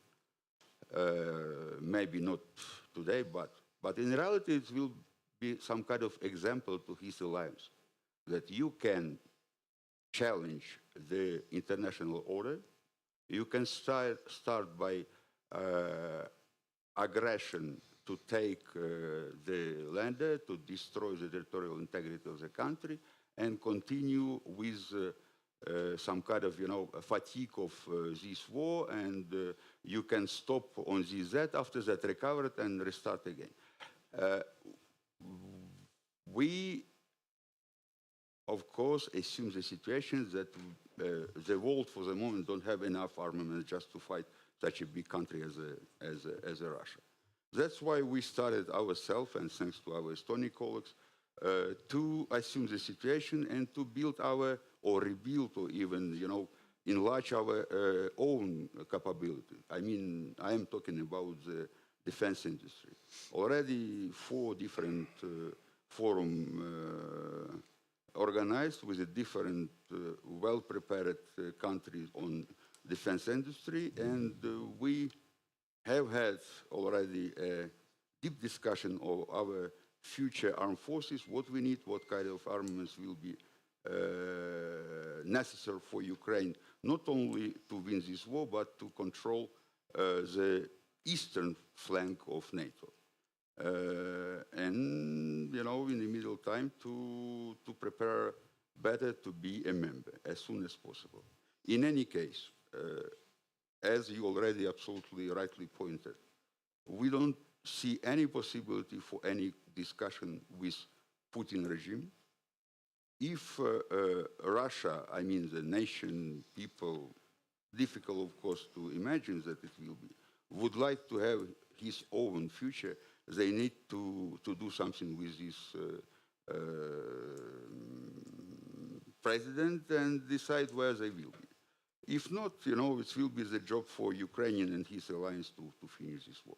Sorry to be a little bit brutal, but we don't have any other possibility. If not, they will just destroy Ukraine and Ukrainian economy, the children and everything. And after that, he will go, I don't exclude even, sorry to say, Madam President, even to the Baltic states. For him, it's, I would, thank you, Minister, Vice Minister. I would now turn to Professor Blochy. I mean, in '91, we were told we have to be realistic. Nobody's going to prosecute Soviet crimes as Nazi crimes were prosecuted. In 2008, we were told to be realistic. Stopping Russian troops 40 kilometers from Tbilisi is enough. And therefore, we will have peace and all will be over tomorrow. After 2014, we were told to be realistic. Crimea was only given by Khrushchev to Ukrainians and nothing will change. And now we're being told to be realistic when 18% of Ukrainian territory is gone. And indeed, I'm not, of course, blaming Professor Rubini on that. You are in a way bringing the message which we Europeans are indeed getting from America quite strongly. On the other hand, we have, for example, President Macron, who has lately reasserted the Ukrainian right to, also fight on Russian territory, hitting the military targets on Russian territory, and who has this summer on Globsec publicly apologized for French position of asking Baltic states to shut up on those issues, even if those issues which we didn't shut up were not related to Russia, but Iraq, but he made a clear connection. So is America and Europe really going in really different ways? And is this then our last ray of hope, of not allowing free world to be beaten in Ukraine, consequently free world to be beaten in Latin America, free world to be beaten in close to China, all these issues. How do you feel about it? We have really major disconnection in terms of the experience, historical experience with Russia and with the Soviet Union when it comes to Eastern Europe, and the experience in the United States of America. Poles, Balts, everyone were considered to be crazy in the 1990s, knocking on the doors of NATO. Why they were doing that? Well, it turned out that they actually knew what they were doing. And the ideas about ceasefire today and now and on whatever terms doesn't include not only the early history of World War II, after World War II, but the early history of this war that started in the year 2014. And there were 2 peace talks and ceasefires and peace agreements, Minsk I and Minsk II. Do you know what happened to Minsk I? Actually, it was violated by Russia and they took over the Baltsovo and they started war, pushing the Ukrainian troops away from Donetsk. Do you know what happened with Minsk II? Exactly the same story as with Minsk I. Russia withdraws and starts the war. So basically, what the West is, or part of the West suggests, it's actually Minsk III, refusing to learn the lessons, either from 1991 or 1990, but also from the year 2014 and 2015. And that's very, very important. Again, I'm putting emphasis not so much on economics, because there are a lot of expertise here on this panel on economics, but more talking about the perspectives and historical experience. It is different, and that's an issue, that's a problem, and I guess it's our task also to educate our allies about the realities, including historical realities of this part of the world, of this region. Some of us even remember the Budapest Agreement, and no, it was not the agreement with Prime Minister Orban and the European Union to allow Ukraine to come closer to Europe. It was another agreement. So we have questions from auditorium, and I would, yes, please, go ahead. Hello, everyone. My name is Halina Yanchenko. I'm a member of Parliament of Ukraine, actively involved in parliamentary diplomacy. Dr. Rubini, I have a question to you. Well, you said a couple things that sort of resonated here, but maybe in a slightly wrong way. Well, first, you said that counteroffensive was not successful, despite the fact that Ukraine have got all the weapon we've got. The thing is that we didn't got the weapon we needed.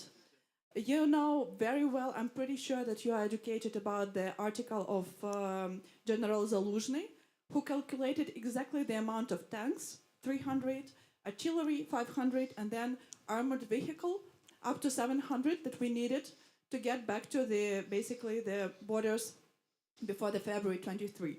We didn't get that weapon.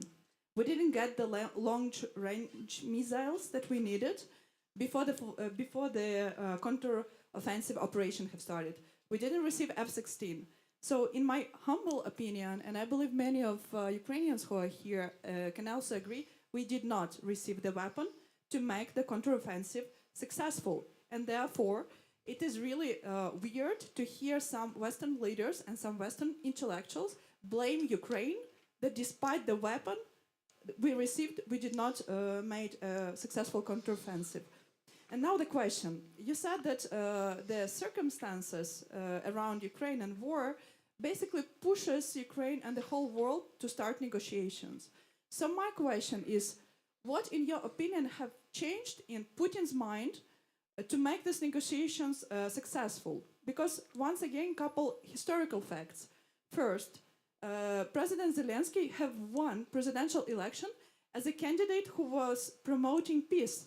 He said that he will do everything. He will, I don't know, put himself on his knees before Putin to actually finish the war. And he did a lot of negotiations after he won elections. But Putin, in 2022, he started full-scale invasion, despite all the efforts provided by and committed by Zelensky.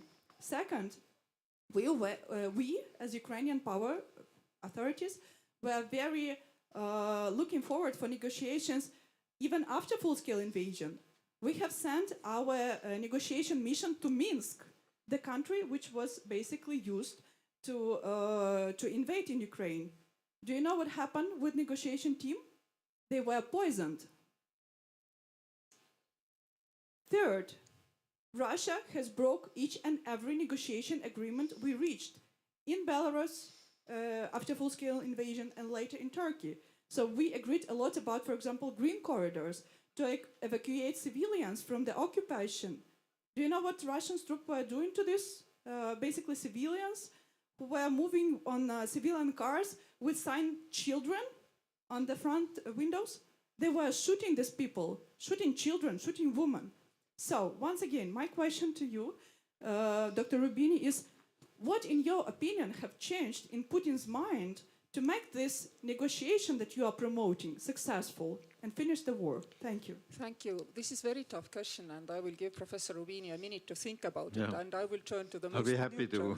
And turn to the most neutral on our panel, who is a little bit outside of our kind of groupthink. And I will ask Professor Hausmann, what could we do to re-engage US and to reinforce US belief that indeed we can win?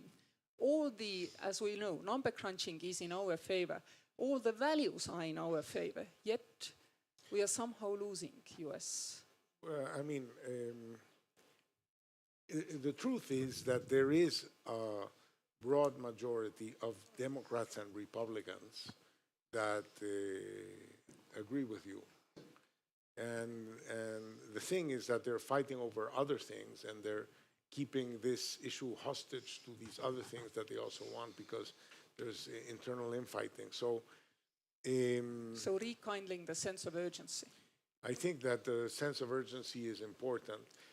I think also that it's not just the US, right? That the fear that Trump might win the next election should make Europe realize that they need more political union, that they need more security spending, that they need more investment in Ukraine, because they cannot piggyback on the US. So I am still optimistic that see, what the Republicans want is not less spending in Ukraine. What they want is less immigration into the US. They're negotiating things in a complete. You are a pawn in another game, right? But I think that in the end, I hope that the urgency will be there and there will be a package, but that the fear that Trump might return actually might create more urgency in Europe. This is true. This is the only positive about it, that we really see Europe gathering around the thinking of strategic autonomy, which used to be the rude word. Now it isn't. But Professor Rubini, you had that tough question, your chance to try to explain. Well, I'll make the following observations. First of all, even if there was a ceasefire along the current lines, Putin has lost this war. He went there and literally was delusional. He thought in 2 weeks he'll be in Kiev, take over the entire Ukraine, and put a puppet government and control it, and then control all the other near abroad and so on. He has miserably failed, okay? Before this war, maybe they'd taken over 14% of Ukraine, now it's maybe 18%, but that goal has been lost. You have Ukraine united is never going to be part of Russia. It's going to be part of Europe. It's going to be part of NATO.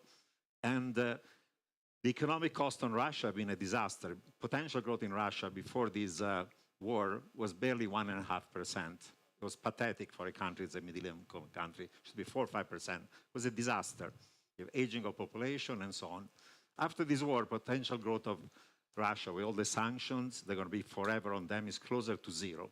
You have a brain drain with the smartest people in Russia escaping. You have a war economy. You have inflation. You have sanctions that are going to not even allow Russia to produce as much oil as they did in the past. Their entire manufacturing base is going to be damaged by these sanctions. So they've already lost the military war, the economic war, the financial war, even if the sanctions have not been yet effective in changing the regime. So they've lost, period. And I think that eventually that's going to lead even to a collapse of regime, and maybe a new regime is more willing to discuss how to negotiate giving back to Ukraine the land they need. That's a reality. So people say they've won if we give up and we have the current ceasefire at the current level. It's not true. They've totally lost across the board. You have a more united NATO, more united Europe, more expanded NATO. It's been a disaster. Half of its military has died or has collapsed. It's been a total utter failure for Russia. And if he was not a dictator, he'll be kicked out of power, and eventually he will be kicked out of power. That's a reality. Then, you know, and I'm believing actually optimistically, the US Republican Democrats are going to give a compromise on the money and on the military aid. Europe is going to do its share. But my view, and maybe I'm wrong, that even if you give all the money, and even if you give all the weapons, and they're not enough, because Israel needs the weapon, Ukraine needs the weapon, Taiwan needs the weapon, US needs the weapon, China, Japan needs the weapon. There are not enough of them. There's a bottleneck of capacity of providing weapons to all the important places in the world. And maybe Ukraine is first and foremost, but there are other security threats you deal. Unfortunately, the reality on the ground is actually that this year, realistically, even if you give them more weapons, chances are the Russians can make advances more than the Ukrainians. So if you freeze it at the current level, you're lucky, because things are going to go actually in the wrong way, even with the weapons. So that's my view. It's not ideal, but Russia has failed, is a failed state. Actually, the risk is that Russia collapses, it's going to split in a bunch of countries separate with nuclear weapons. It's going to be even more dangerous if Putin collapses in a disorderly way. And that will be even more dangerous for Ukraine and the West. So we have to be realistic about what's possible. And in an ideal world, step by step, we're going to go towards what's ideal. But it's not going to happen this year, unfortunately. We have time for one more question, then I will give the final word to Vice Minister here, and then I will allow the discussion to step away from the podium, but you have to promise nobody comes to blows in this auditorium. Then the last question goes to you, please. Yeah. Hello, everyone. My name is Vasil Kushmans. I represent Brussels-based NGO Promote Ukraine. And I have the question for the Vice Minister Mykola Tachitsky. The question in context of the peace formula of President Zelensky, one of the article is justice.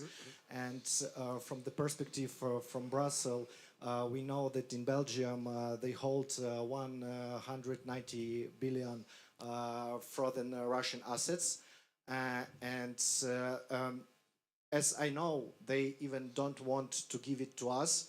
In the reason how they explain that this money in Euroclear, Belgium is a majority, it's general holder of shares of Euroclear, and they don't want to create the precedent of hand over these frozen assets to Ukraine, because all another investor like Saudi Arabia, Qatar or Latin America will go out from the Euroclear, and this can bring the collapse to Belgian economical system. What we will do in these questions, and when we talk about the global threat from Russia, also again back to Belgium, Russia have huge influence in the Belgium. They provide the business with metal, Rusal, Lukoil, Fluxys, LNG, diamonds. A lot of the trade in 2022 with Belgium, Russia increased on 195%, which mean twice more than in China in the same period, Russia and China in the same period. Maybe, how you think, maybe we should to power the diplomatic force in this strategical country, and finally to bring the ambassador to a Ukrainian embassy in Belgium. Thank you.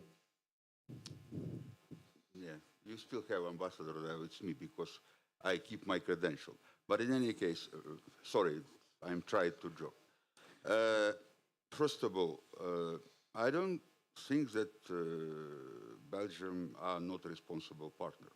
Even, you know, if you are looking on a F-16 coalition, Belgium not provided only the financial support, but also some kind of infrastructure for some training, reparation, etc.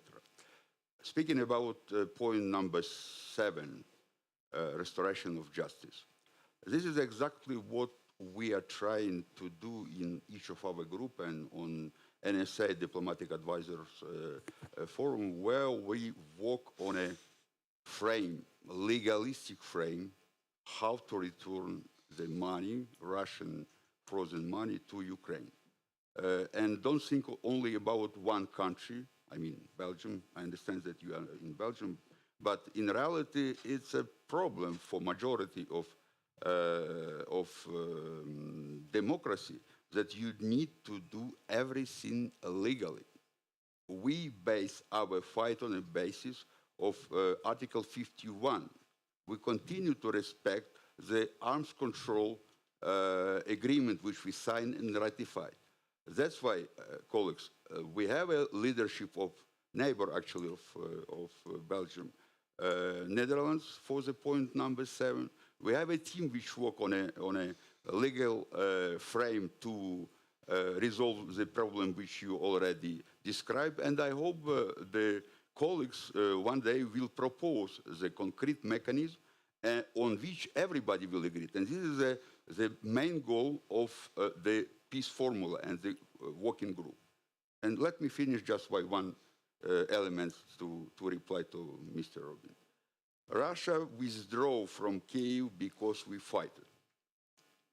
This wasn't some kind of, good decision of Mr. Putin or goodwill which he describes it.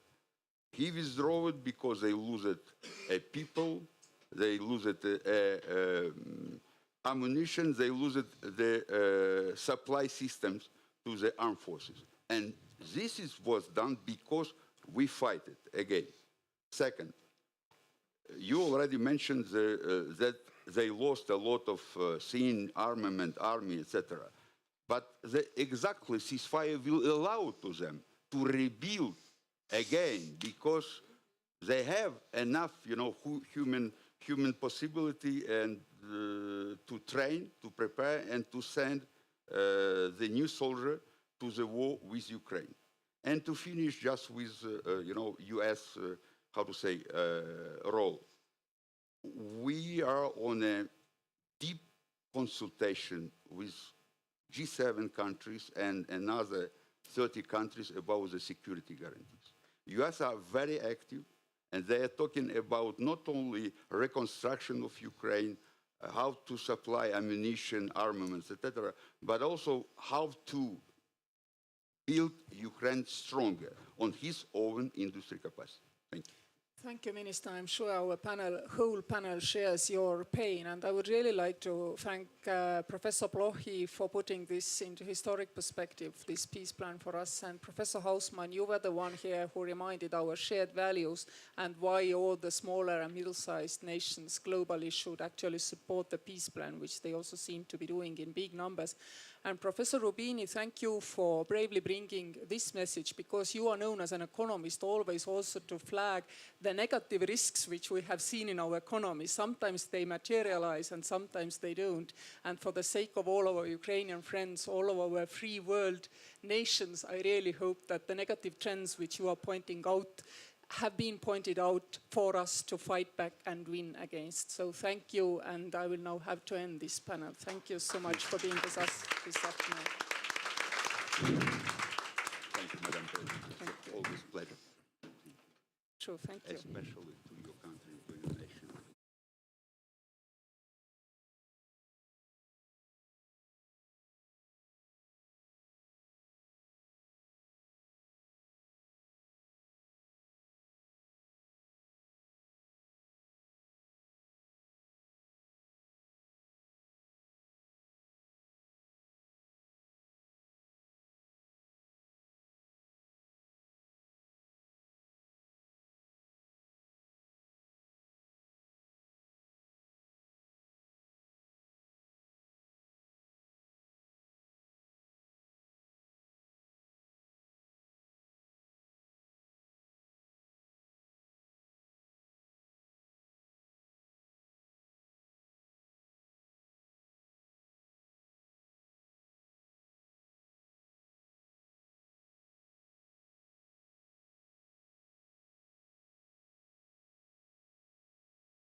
How satisfied are you with your life these days?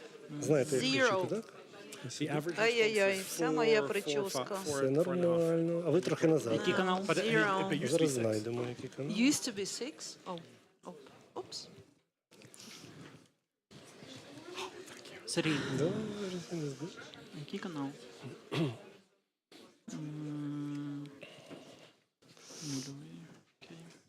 Який канал? Який канал перекладу? 6-й? 6-й канал перекладу чи?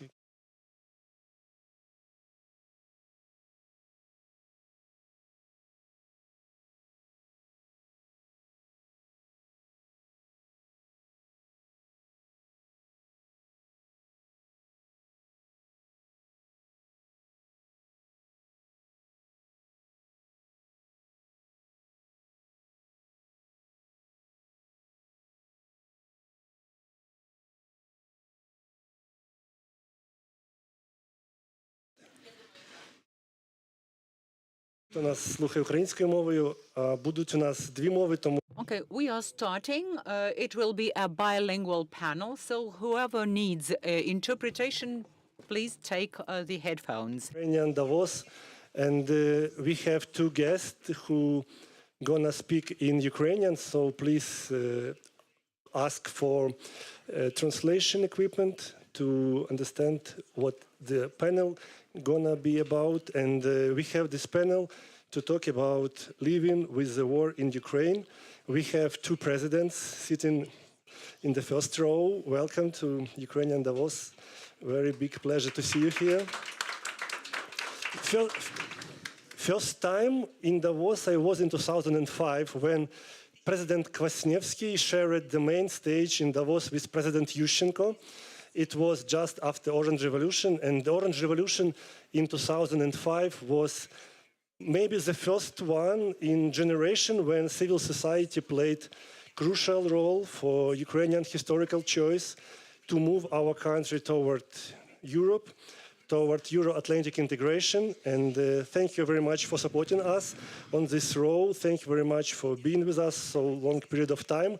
I believe we're now on the closest to our goals, but after 2005, the role of civil society was only growing, and after the start of full-score invasion, our civil society, our volunteers, our citizens played a super important role to support our soldiers and to keep country together, united with the goal to win this horrible war started by Putin against Ukraine. And let me introduce our speakers on this panel. We have prominent leaders of civil society and volunteer movements in Ukraine. We have Taras Chmut. Taras is director of Come Back Alive Foundation. One of the most famous faces in Ukrainian YouTube and another online social media to comment war and to collect money for Ukrainian soldiers. Thank you for coming. We have Jean-Emmanuel Deneve. Please correct me with your surname. Professor of Economics and Behavioral Science, University of Oxford. Welcome. And I invited from all of us, Jean-Emmanuel to come to Kyiv to spend some days and to see how it's going on the ground. Plus we have Tata Kepler, medical volunteer, founder at Ptachin Charity Foundation. We met last year on one of the events organized by Victor Pinchuk Foundation, and let me thank you personally for everything has been done for Ukrainians after full-score invasion. Plus, we have Olga Pilarska, medical doctor from Kherson City. Thank you very much for being with us, and thank you for your role you played after the occupation of Kherson. Thank you for supporting Ukrainians, and thank you for coming to Davos. All guests, including myself, a little bit nervous, so pardon us. And let me start with very short introduction remarks from our main speakers. And then we will have a Q&A session, of course. Please prepare your questions. Taras, let me start from you. The floor is yours. Okay.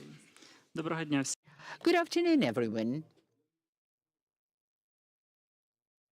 Since it took us quite a while to travel to Davos, I had some time to prepare, and I will go through my talking points. I think I wouldn't thus look over very important ideas. When the war started back in 2014, I remember what I felt and what I thought at that time. Sometimes I doubt whether I am right now with my recollections, but when the all-out war began on the 24th of February, I couldn't believe it, because in Europe in the 21st century, no all-out war, general war, common war, all-out war was possible. But I was awakened by the missile attack in Kiev. So we were unhappy to have such a neighbor country on our border. And the first 24 hours were a nightmare. And the war is like the one you are preparing before the war, but it is not what we witnessed on the 24th of February. The Kherson was captured, Chernihiv was surrounded, Berdyansk, Melitopol fell to the Russian invaders, but the country stood up to resist. So we lived through the first days, and there was the second days and the first week, and we were still resilient, and we were standing tall. Mariupol was laid siege to, and there was Mykolaiv, Kharkiv, and Chernihiv battles, and we seemed to be half enveloped at that time, but the country was keeping with its resistance, and Kiev stood, and while Kiev stood, the country stood. Kiev withstood this aggression, and Russians had to retreat. Then there was the battle for Odessa, for Mykolaiv, the Zmyny Island or Snake Island, and Odessa. And then we pushed Russians from Luhansk region and from Kharkiv region all together. And we understood that we can regain our own territories. And Kiev battle was about preserving our statehood. The battle for the south was about control of the Black Sea, the navigation, trade, and resources. Kharkiv battle was about belief in our own potential and our own strengths, our ability to stand up to a totally outnumbering enemy. But for over 6 months now, I keep hearing from our allies and partners in the West and from people inside Ukraine about the victory over Ukraine, over Russia, but nobody in either Ukraine or the West has managed to define this victory. What needs to be done for Ukraine to be victorious? Democracies in the world are unanimous in supporting us. Everyone is speaking about reconstruction, rebuilding with demining that should precede it. But if victory is about reaching our internationally recognized borders of 1991, then the armament supplied by our allies is grossly insufficient. And we need to have a very clear plan of achieving this victory, not individual, unrelated initiatives with half a dozen tanks from one country, then several artillery systems from another. We have to ensure the comprehensive and very consistent supplies and very comprehensive plan, and what each of us should do to make this plan true.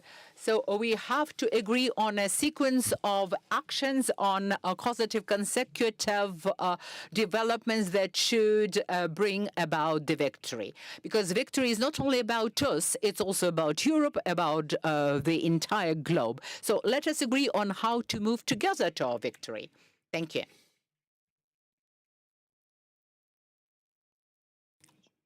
The next one is Tata Kepler.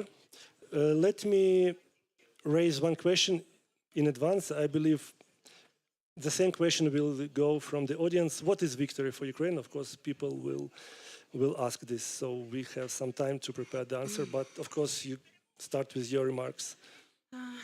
Okay, so hello everyone. I think that the first question that I have to answer is the topic of our meeting. It's living with war. And to explain myself, I have to introduce myself. So I'm a tactical medicine volunteer, and I'm volunteering from 2013, but not in such scale as I'm volunteering now. Before the full-scale invasion, I was running the biggest cocktail bar in Ukraine. So you can imagine this life. And in 21st of February, I just put myself on, I don't know how to explain, the pause button. You don't think about tomorrow.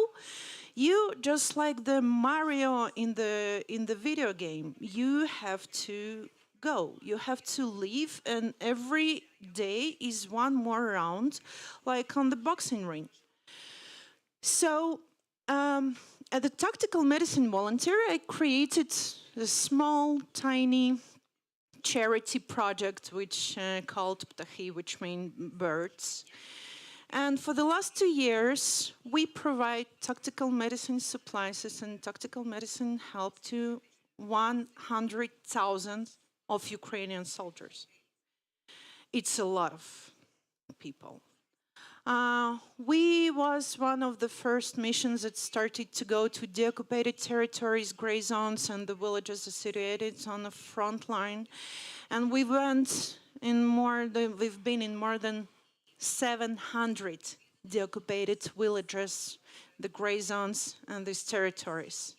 We are team 6 people, like it's not a huge team. So if you think that something impossible and you're alone can do nothing, you really can do something.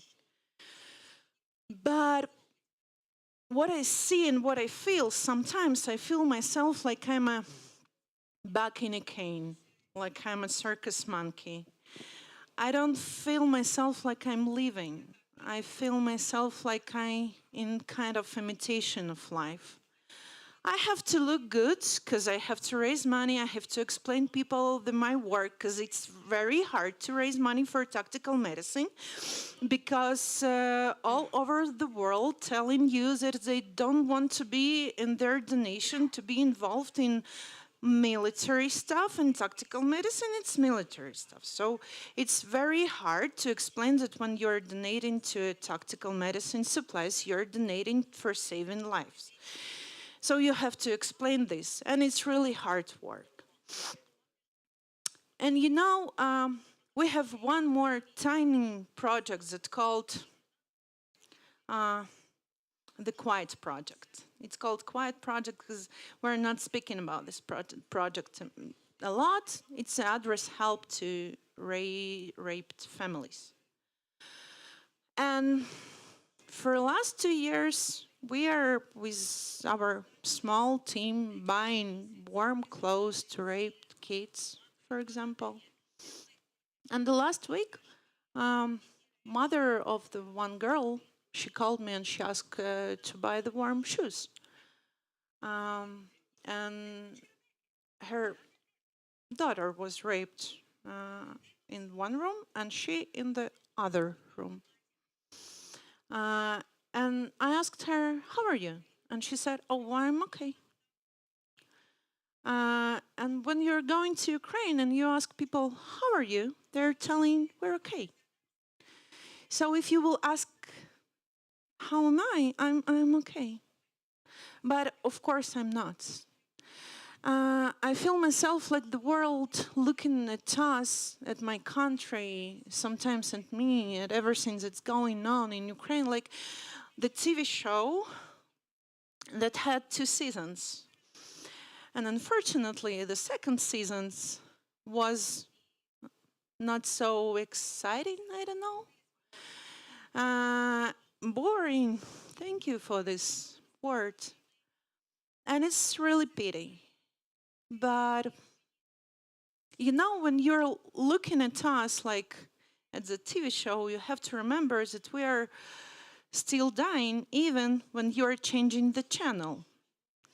So big, beautiful, incredible and very concerned world, I want to ask you to stay tuned for the season 3, but you have to remember that when you are not doing nothing and just watching, this war literally can come to your house outside of the screen.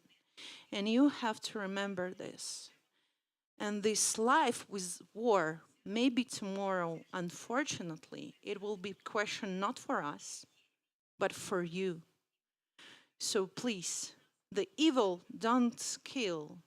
Killing an initiative when you are not doing nothing. So please, do. If you can speak about Ukraine, you have to speak about Ukraine. If you can share your thought, you have to share your thoughts, and you have to support us. Because really, we're like hearing this, we hearing these phrases that like Ukrainian fighting for freedom, not only for our freedom, we're talking about this for 2 years. And we really seriously, we're not joking, because it's true. And unfortunately, it's very painful. So, what is living with war? I don't know, but I can tell what is existing with war. Thank you.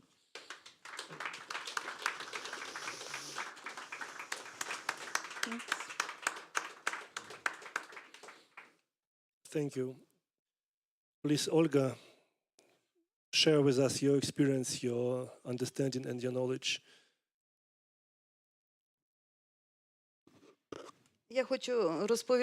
I would like to tell you about my story, about my reanimation of newborns in a hospital. What's the war like? What's occupation like? I was on duty on the 23rd of February, and on the 24th of February, tanks came to my city.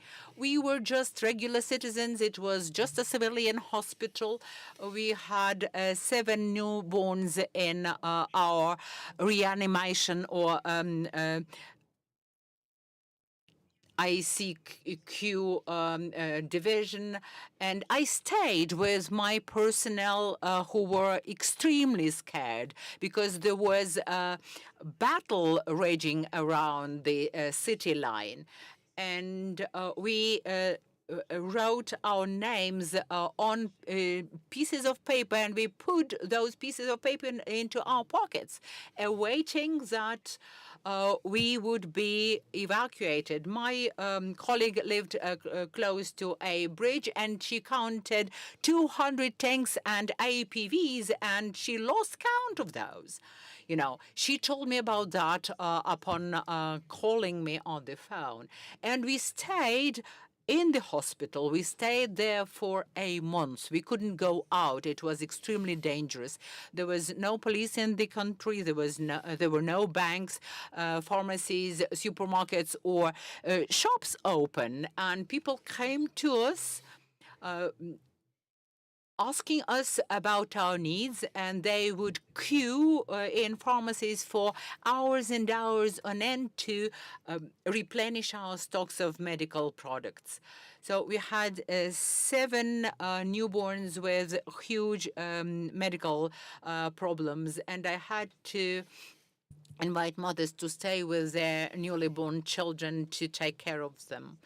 So our city fell on the 22nd of March. There were lots of tanks and APVs in the city. The entire perimeter of our hospital was surrounded by military equipment, and they used huge flashlights during the night to make sure that they are secure.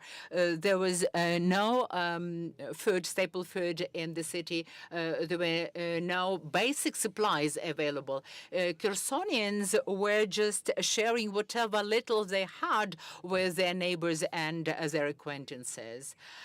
And two deputies of our chief of medicine welcomed Russians, unfortunately. Our chief of medicine had to hide, to be in hiding, because everyone in the city knew that she was extremely patriotic, pro-Ukrainian. So 5 Russian soldiers came to me, one carrying a video camera. I refused to give an interview to them. I said that I cannot stop you from taking video footage of this department. What can I do? They told me, you know, doctors, medics are not part of the politics, so we do not mind, I mean you bad. But I refused from the humanitarian supplies that they offered. Our views coincided in one thing, that we have to give assistance to these newborns. For the first time, our department is where we, when we go to the hospitals all over the region, and we take children with complication and treat them here. In the beginning of April, we went to Kakhovka, and there were 2 newborns with complications. There were tanks. We had to just go other way, but basically we saw how one tank ran over the civilian car, and we passed 50 checkpoints where they were checking our car. They were looking whether we have tattoos, whether we have some signs on the shoulder, whether you are a partisan guerrilla or not. And we brought 85 newborns to our department. And first, Mykolaiv helped us with medicines. That was a checkpoint near Mykolaiv. They were able to give us medicines. Then there was a checkpoint from Russians on the near Kryvyi Rih. They would take half of medicines. They didn't want the medicines to be given to us, but when it was Zaporizhzhia, Vasilievka, they were just throwing away all the medicines, and they were forcing us to use their help, their assistance. There were many problems. We didn't have oxygen. We were bringing oxygen from Mykolaiv. We found the oxygen concentrators in this city, and we would bring them to our hospital. And we were trying to resolve all these problems ourselves. The only thing, we had to send 5 newborns to Krasnodar, and these were newborns with the heart problems, and the first 2 days they needed surgeries. We were not allowed to drive via Armyansk. The intensive care units came from Simferopol to us, and the first newborn, they organized the show, but it was difficult for parents because this diagnosis wasn't made before the delivery, and they showed the birth certificate, and it was written that it's Republic of Crimea. And we told the parents that don't worry, Crimea is Ukraine, and all 5 newborns were returned, and most of them were on the right bank, and that's Geniches, Kakhovsky, Oletsky. We were taking them via Antonov Bridge. When the bridge was damaged, we had a ferry, and the ferry was good for 20 vehicles, and the military were telling how to put the vehicles there. And around our intensive care vehicle, they would put the military vehicles. That was like a law. And after that, there was no ferry. We were taking boats, renting boats, and we were taking newborns from Oleshki, from another village. Our task was to rescue as many children, newborns as possible, because we saw how many newborns and children were dying in Ukraine. We were taking the boats, we were carrying them by the boats. After the occupation, they started shelling at us. We have two big buildings, one 6-storied, that's for newborns, that's mine, and another one is for children who are older in age. On the 31st of December, there were 7 missiles, and this, the building for newborns was basically damaged, but we were not there. We knew that it could be dangerous.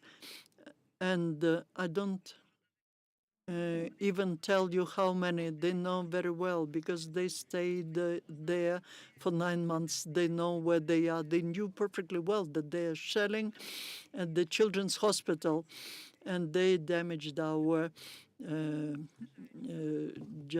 hospital. They were targeting at the hospital, and they were trying to shell. We don't have any military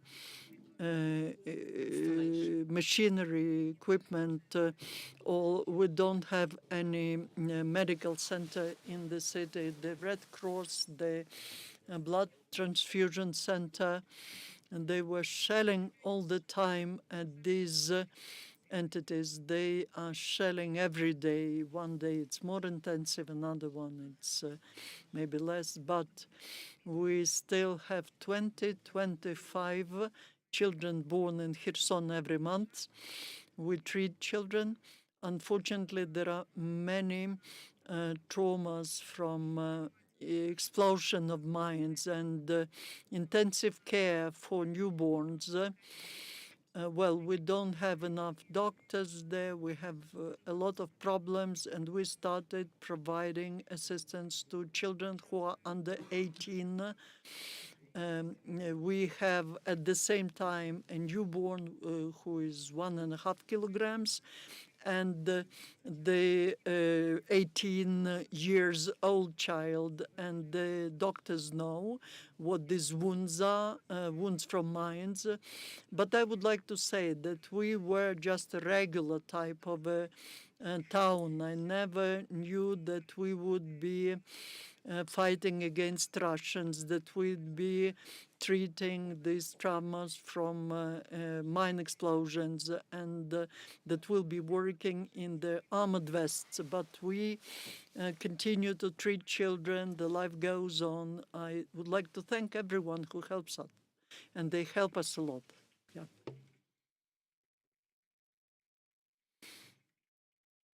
Ой, вибачте.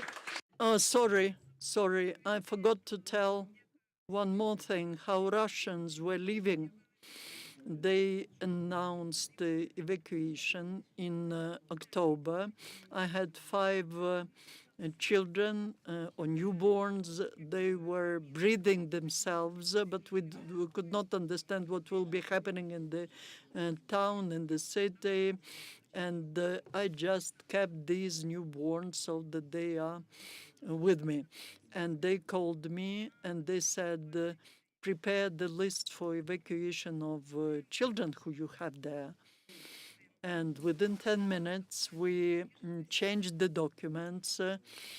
We just wrote the diagnoses, which were more complicated. We changed all the documents. We put these apparatuses of artificial breathing next to them. And for 2 weeks, we were recording everything incorrectly so the children stay with us. And this lasted for 2 weeks.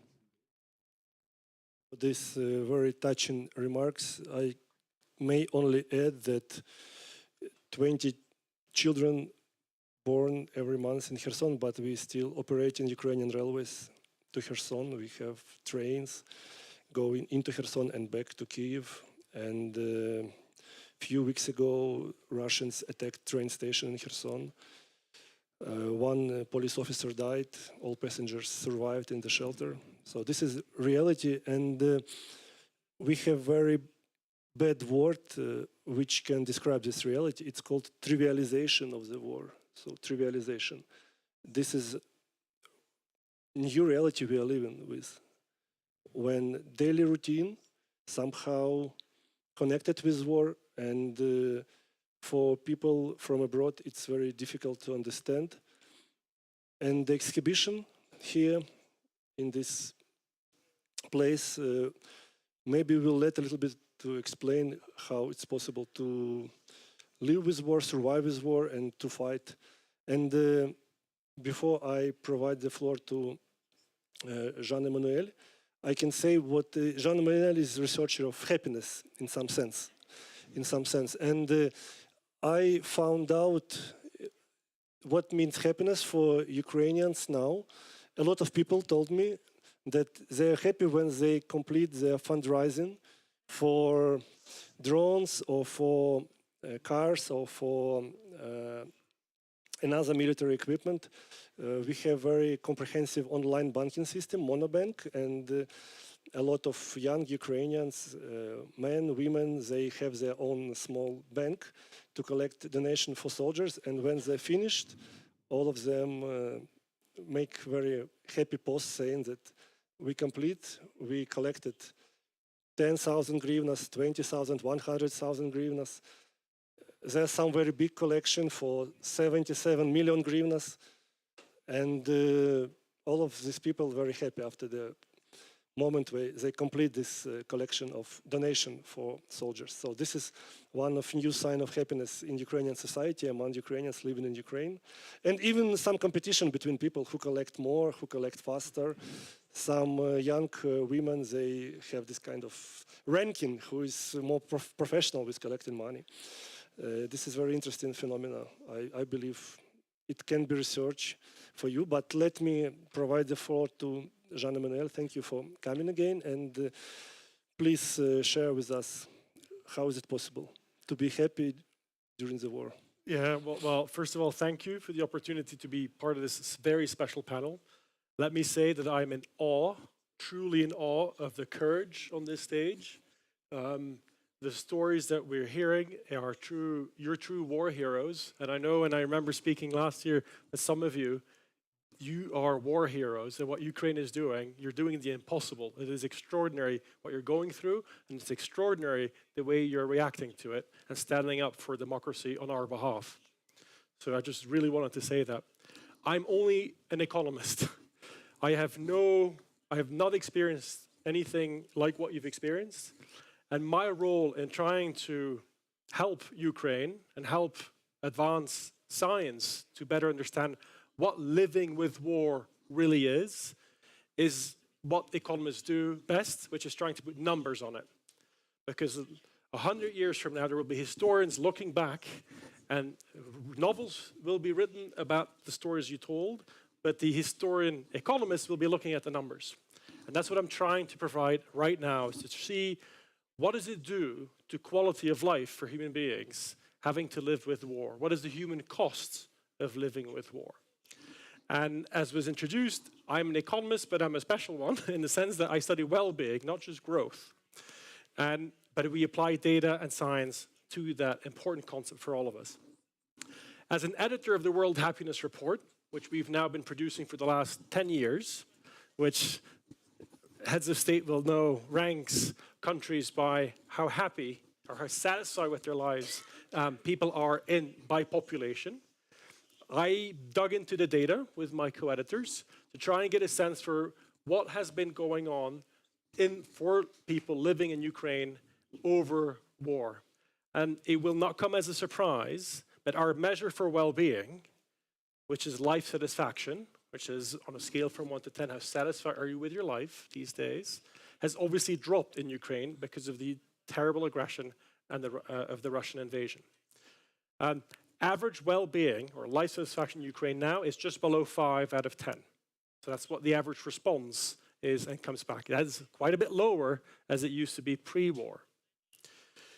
Even more worryingly, no pun intended, is when we look at the emotional statistics around how people, the negative emotions that they experience, and especially around worry and stress.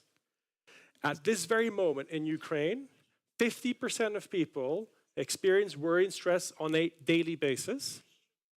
It was 25, 26% before the war. So there's a doubling, at least a doubling, of negative emotions being experienced. Now, when we dug into the historical data, we did pick up something very special. In 2014, when Russia annexed Crimea, the drop in well-being was actually slightly more in terms of a drop in life satisfaction.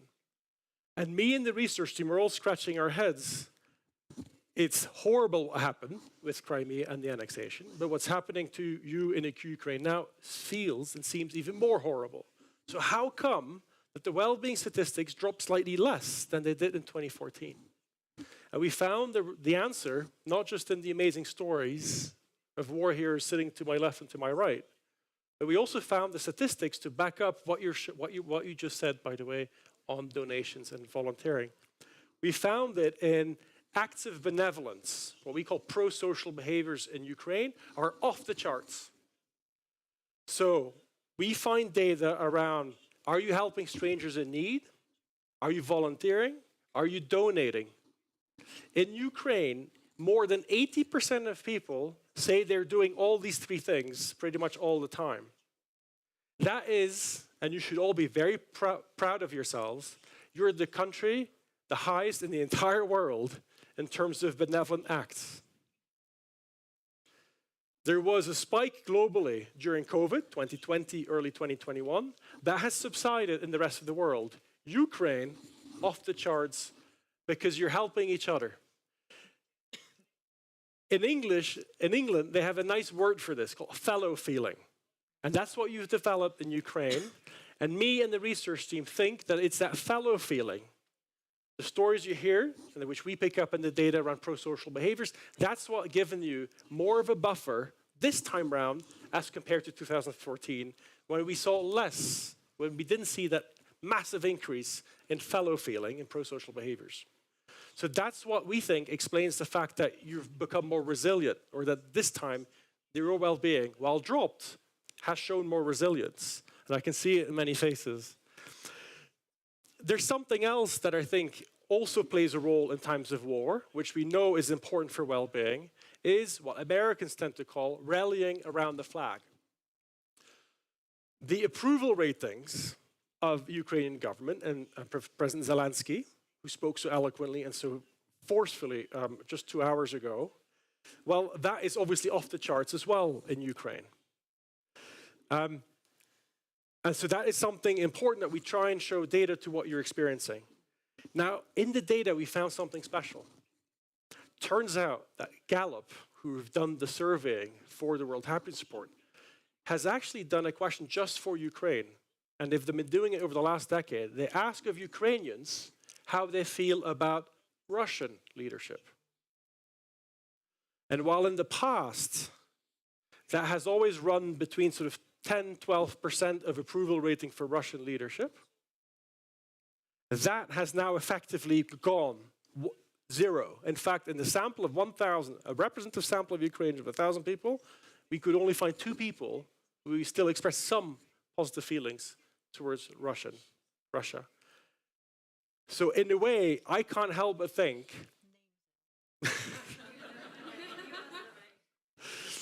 we get the data anonymized. So when I think and take a step back, and you think strategically at the heads of state type of level, and you think what Vladimir Putin has done with his aggression of Ukraine, he has shot himself in the foot. Or in football language, is the biggest own goal ever in geopolitics. Why? Whatever little bit of sympathy there still was in areas in Ukraine for Russia, he has squandered. And obviously the EU and NATO are even closer to the borders than they were ever before. And so again, thank you for allowing me to try and bring data to the extraordinary stories that we've just heard.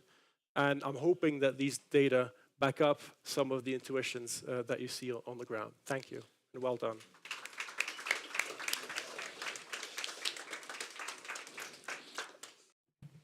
I have very easy role to be moderator because I don't need you to encourage to ask the questions. All stories super important, super interesting. So there is unclarity because by schedule we have to finish at 6:20, but I get the message we have to finish 6:15. Maybe stay until 6:20. Only 5 minutes for questions. Let's have 7 minutes for questions. Okay, maybe it's better to collect a few questions together and to have the answers. So please, Orisia, Mikhailo, and maybe we will have a chance for third question if someone. Okay, so 3 questions and then answers as fast as possible. And maybe my question about what victory means has no sense now. Okay, let's go.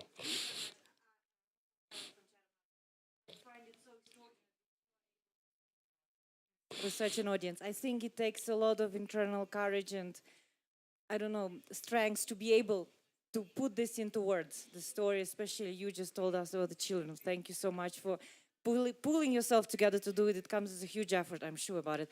But I have a question to Jean-Emmanuel about how do you replenish resilience and well-being? Because this war is not over. We don't know how this year will be. What would be your advice for Ukrainians who are experiencing burnout? How can we replenish resilience? Thank you.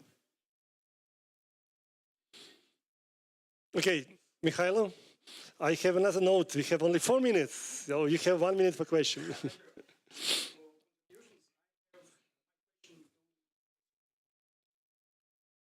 Economist. You know that Russian economy was increased during last year. It means Western sanctions are not so effective. Frankly speaking, not effective. My question is, how to provide kill of economy of war, Russia's economy of war, to discuss next time living without war, not only for Ukraine, for Europe too. Maybe you have some receipts. Thank you. 25 seconds for the question. How much, I'm Nick Bilogorsky, Nova Ukraine. How much does our nation have in terms of resilience left? How long can we be living with the war? How can we be happy living with the war? How can we help? Please start the answers. Jean-Emmanuel? Yeah, okay. Yeah, all the tough questions for me. I need some help. I'm not as courageous as any one of these people on the stage. Well, the first thing is about the Russian economy. It is a war economy. The military-industrial complex contributes to GDP. So when you see GDP has increased, then that's because of the war machinery kicking into action and obviously government funding and subsidizing that.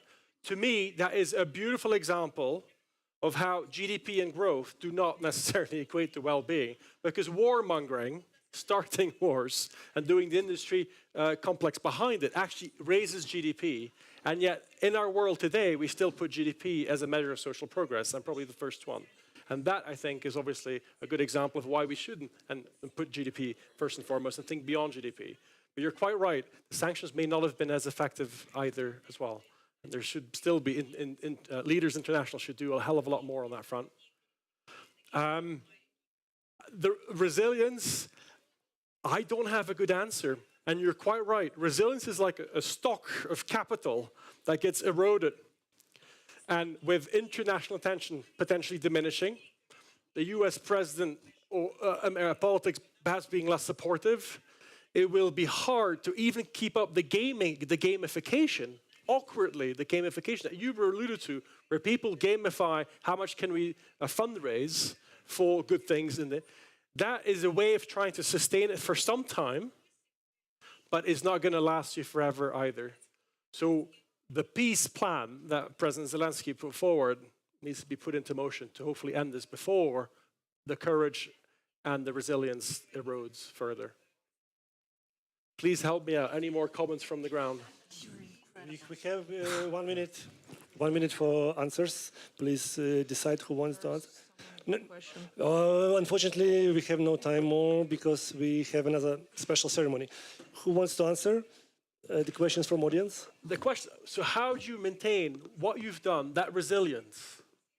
How long can you keep it up and for how much longer? And what's the rest of the She can say. please. Me? Yes, you.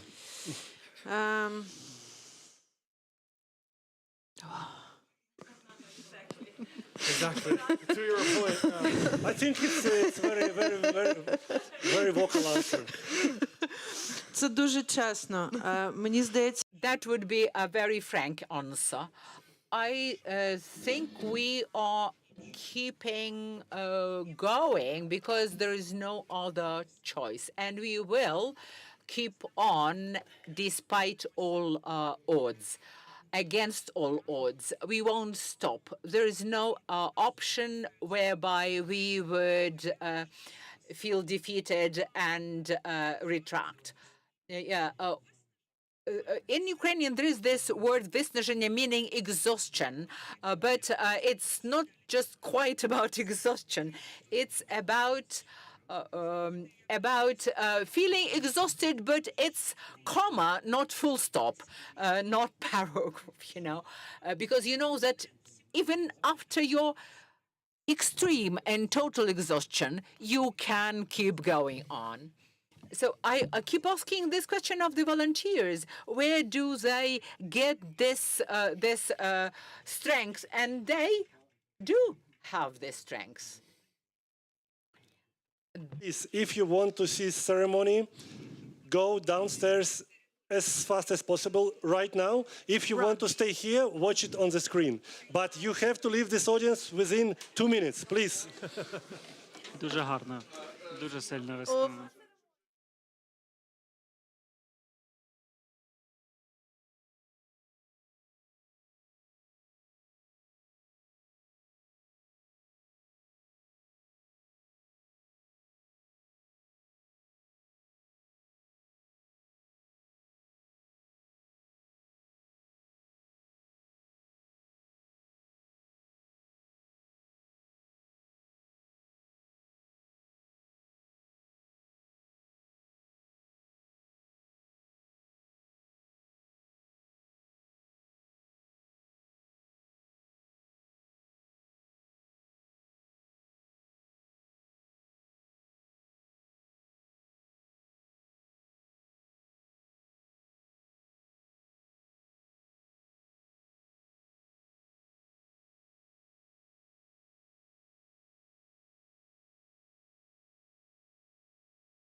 Right, right. Sorry, proszę. Przepraszam,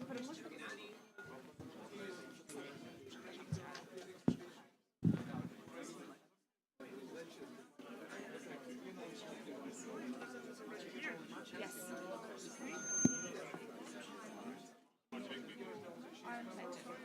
Coś słychać. Maybe I actually, it should be in front of me. Actually, I'm sorry, no? I don't like that. Like a big family. Sorry. First, I think that you're.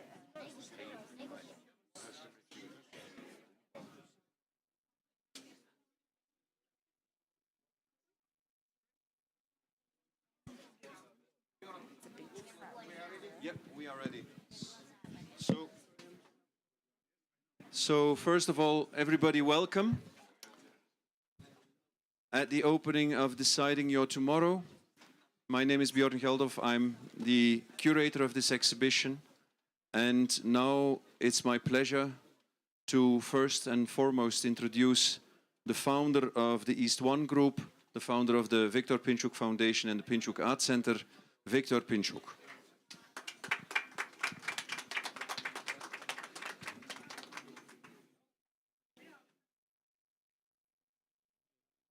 Good evening, dear friends. Do you hear me well? Yeah, thank you.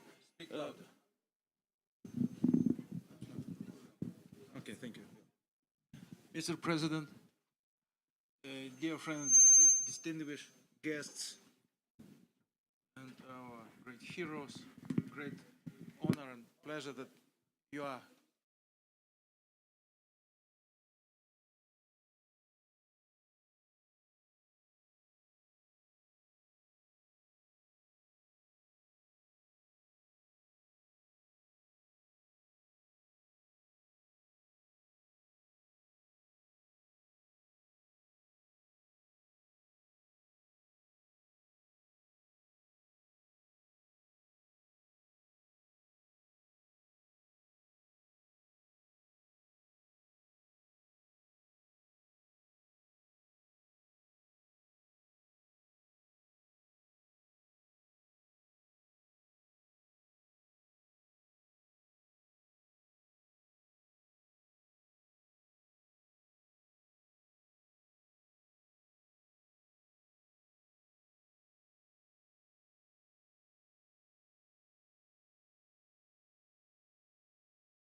going to happen till the victory, I believe.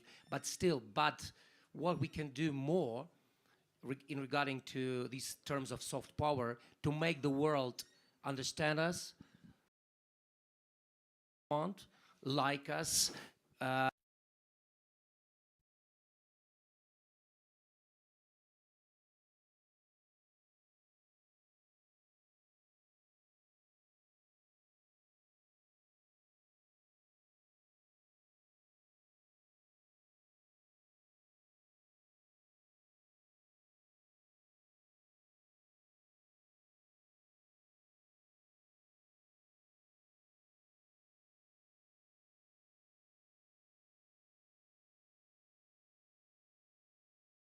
Side, which not everybody notices. So you gave the example of rock and roll.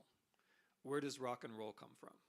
Rock and roll comes from African Americans moving northward during industrialization, encountering white folk music, playing for white audiences. Rock and roll comes straight out of the troubling American or the beautiful American encounter of African Americans and others. In other words, this thing which was and is so resonant comes from a deeply authentic but also complicated and difficult place in our culture. And so what I'm trying to say is that what is soft power isn't necessarily a calculation. It has to come from somewhere which is true, right? So if Ukraine is going to have soft power, it has to come from a place which is authentic. It can't just be made up. And this is a place where as soon as we start talking, so first of all, I want to say, when I was like a child, when I was a student, I edited the article that the political scientist Joseph Nye wrote, where he defined the term soft power. Like, I actually edited that. And I thought, I thought this is really funny. Like, he's talking about blue jeans and things. But of course he was right. But the thing about soft power is, it not only does it have to come from somewhere true, you also can't overthink it, right? Like, you can't think, oh, this is the thing which is cool. This is the thing which is going to work. There's a very important difference between, and this is something I want us to talk about, there's a very important difference between Russia and Ukraine in this war, right? Russian soft power has been very effective. It was very effective in 2014. It's been much less effective now. It's not that it changed, it's that Ukraine had something different to do and something different to say. So not all kinds of soft power are the same, right? The Russians take for granted that there's no truth, nobody really cares about anything. So soft power is just manipulation, right? It comes from a vacuum. But Ukrainian soft power in this war has been something different. I think precisely because it's been different, it's worked better. And that's something which I wouldn't want anybody to lose. I wouldn't want you to overthink soft power and think, aha, we just have to do the black PR, but we have to do it better. I don't think that's where you want to go. That's where I'm going to hand it off to you. Yeah, I totally agree. I'm with you here. And I just don't think that black PR is soft power. I just think that it's a stinking power or something like that. So it still works, but it works not because of good things, but just because it's inevitable and you can't turn it off. It's so overwhelming and sometimes so stinking bad. So you just know about that. But some people, professionals, evil professionals, can mask it properly. I totally agree with you, but I also want to add another thing, that in a free society, in my opinion, it's very difficult to monopolize soft power. Because when we talk about rock and roll, okay, let's say, imagine, that's certainly not true, but ironically imagine that it was a creation of some worried minds in, I don't know, early CIA headquarters or whatever. Let's make rock and roll, in a kind of make it happen and make it, kind of conquering the world. But the thing is that the moment, as you say, this music became popular, in the United States, then in UK and other countries, it was very difficult to tame it, because it's something which is so natural, like a business models in a free economy. So you can't tame things. You can create them. I think that you can create them, but once you create them, as with Frankenstein, you can't tame it, because it goes, whatever does it. It can do good things or bad things, but but it's natural. And while it's natural, you can't predict you can't predict the growth or the decline or the decay, whatever. You just know that it's existing, and it's also appealing to people, and it's working. And then suddenly, I think governments in the world, they used it for better or for worse, but they used it. I mean, soft power in Vietnam also was kind of working. It didn't work well, but it was helping at the beginning. Yeah, but then coming back to Russia, I think the problem with Russian soft power is that they don't have. I mean, Russia is a country where the word freedom sounds like oxymoron, you know. So they just don't know how to create something great and then to let it live. They always need to control. They always need to impose something from the top, and also to have it central. And I think, in my opinion, the centralized ideas, especially in arts, which is part of soft power, will never work in the long term. In the short term, they can do something. In the long term, they will always lose, because the free mind, 1 million of free minds are always better than one genius, but, you know, worried mind, or, you know, a kind of ill mind or sick mind, you know. That's my point. So I think Russia will never succeed in this way before they become a free country, and that's a different country, not the Russia we know now. Yeah, I mean, there's something, that's what I was, in a way you were saying what I was trying to say, Slava, which is that the soft power that you want is a soft power which comes from some kind of authentic place, right? So when we look at so Václav Havel, the Czechoslovak president, the famous dissident, he began his career as a dissident by defending rock and roll musicians. Those rock and roll musicians, the Plastic People, the Universe, some other bands, they weren't political at all on the surface. The Plastic People of the Universe were just some guys who liked to listen to the Velvet Underground. And the Velvet Underground is not obviously political at all either, right? But you follow the chain, right? You follow the chain. The Plastic People of the Universe took their name from a guy called Frank Zappa, who sang a song called Plastic People. But it's that, all of that was critique of the society they were living in. Like the soft power of rock and roll doesn't come from saying "Yay America." I mean, there are some rock and roll songs which say America's great, and those are all bad songs, right? The rock and roll comes from tension, right? It comes from rebellion. It comes from dissatisfaction, right? And so that's kind of the difference here between soft power as you're describing it and propaganda, right? So if you want to have soft power as you're describing it, then you have to support the arts.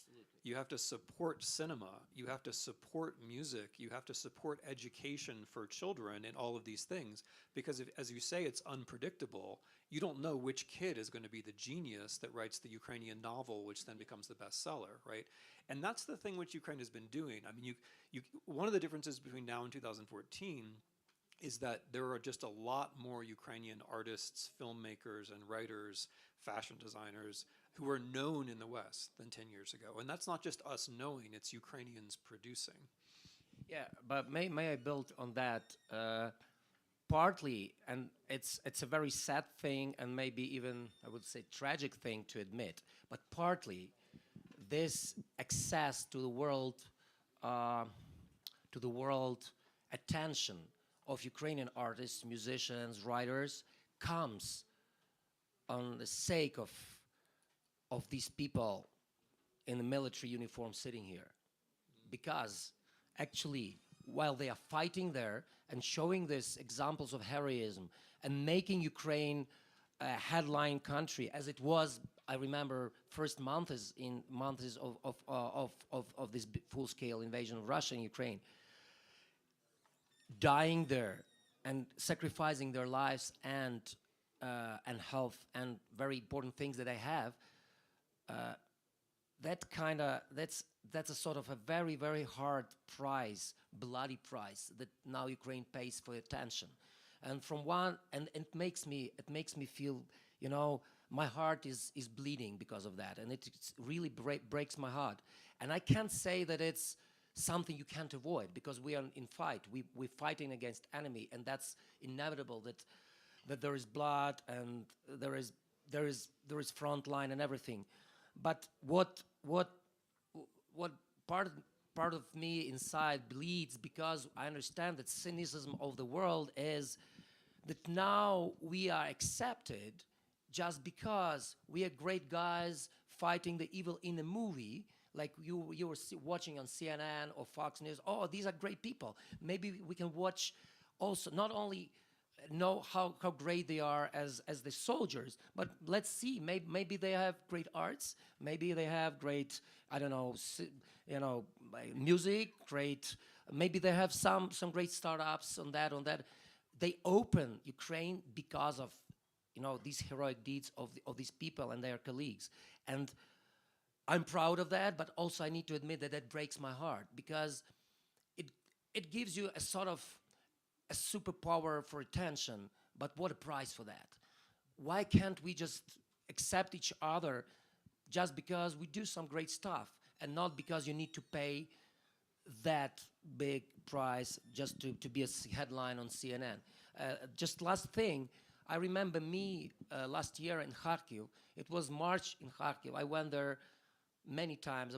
Probably it was the second time I went there. So these famous buildings, infamous now ruins of the center, were already there. So it happened. And I remember it was 10 a.m. in the morning, Sunday, and I got a call from CNN, not the first one, not the last one, but that was a unique one. So the host, it was 10 a.m. Or 11 a.m. in Ukraine, so probably 10 a.m. in Europe, 9 a.m. in the UK. So I was on the air, and they wanted me, I was there in the buildings, to describe what's happening. And the last thing, I found myself talking to them continuously on 15 minutes in a row, 15 minutes on the air of CNN, just being a journalist. And they was, okay, what's that building? What's that? So you had an unprecedented attention. And then when I analyzed that that's because of these ruins, that's because of this evil thing that happened with the country. So it brings a lot of irony to the thing. But now, is it ironic or not, the thing is that while Ukraine is in the agenda, still there, maybe not on the headlines like a year ago, but still there, we need to use it. And not to use it with propaganda, but to use it to help to these great people, these artists, to these musicians, theaters, even those who are not doing arts but soft power in the form of innovations, I know, some startups and everything like that. We need to use this door that is still open, and also help each other. And that's a great time to show unity through a good and healthy natural competition, just inside the country and certainly outside as well. So I think it's both darker and brighter than you say. I mean, it's darker because Ukraine doesn't get attention because of suffering anymore. I mean, that moment has basically passed, and that's not the argument that's going to work. Not anymore. Yes. Not anymore. I mean, some, but not on the scale of 2 years ago, and that's not going to come back. And that's the sad truth, that the amount of attention you get is not proportionate to how much you suffer. That you can continue to suffer and the attention will go down. The kind of the way to get attention has to do rather with showing what you can do. And that means not just showing how you can win on the battlefield, which is a serious conversation that has to be had, but also showing how you persist as a culture, like getting beyond the moment that we're talking about of a flash of attention into a moment where Ukrainians are suddenly at home in world culture, which is happening. Ukrainians are domesticating themselves in various parts of world culture, and in a way which is permanent. So in some ways it's darker, but I think also in some ways it's brighter than what you say, because well, for one thing, courage is also a form of culture, right? When people risk their lives, they're doing something which has to do with values. And that gets people's attention. It's not just the suffering, Slava. It's not just the dying. The thing which I think has more enduring power is the choices that people make. That's what gets people. That's when I mean, the Europeans and the Americans who are still paying attention are paying attention because of the values. because of taking risks for values. That's really significant. But I think the thing which has to happen in terms of soft culture is that soft power is the establishment of a kind of middle term, right? It's not something which is a flash in the pan. It's not some kind of, it's not some scheme. It's something which endures, something. And here's where I think things have gotten better. 10 years ago, nobody, as a first approximation, nobody during Maidan in the West had any story about Ukraine except the Russian story. So part of the problem, Slava, is that when you start with soft power, it's not a blank canvas, right? You don't get to paint whatever you want because somebody else's painting is already there, right? Absolutely. And you can't just wish that away, right? There was already a Russian painting on that canvas, and everybody in the West knew the Russian painting. That has changed radically, right? That's changed dramatically. The whole parameters of the discussion of Ukraine has changed, and that's also soft power. It's only half visible, but the fact that now most people in the West recognize that Ukraine is a subject, right? That most people are now kind of waiting for what the Ukrainian story is going to be. That I think is a big change, right? When I talk to European policymakers in Davos or in other places, they now just take for granted that Ukraine is real and that their Ukrainian colleagues are their equals and their friends and so on. That is new, and that is a success. I have a just question to you. You mentioned that the paradigm, or let's say the narrative of what Russia says and what Ukraine says, and the let's say the fight between that became meaningful only last years. So do you think that these efforts, like formal efforts, like changing the names, the origin of names of painters in the West museums, and also emphasizing the origin of this or that, composer or writer, and regarding to their heritage, and is it important, or is it more important for you? Do you think to focus on present and future things and doing something that we start doing from scratch, or just fighting who Malevich was, No, I think it's worth talking about who Malevich was, because it's like the painting, okay, it's a bad analogy because Malevich was a painter, so it gets confusing, but there's already a story of who Malevich was. And you can't just let that story go because the story's not neutral. If you let it go, it continues to educate the next generations, and then he's just a Russian artist forever.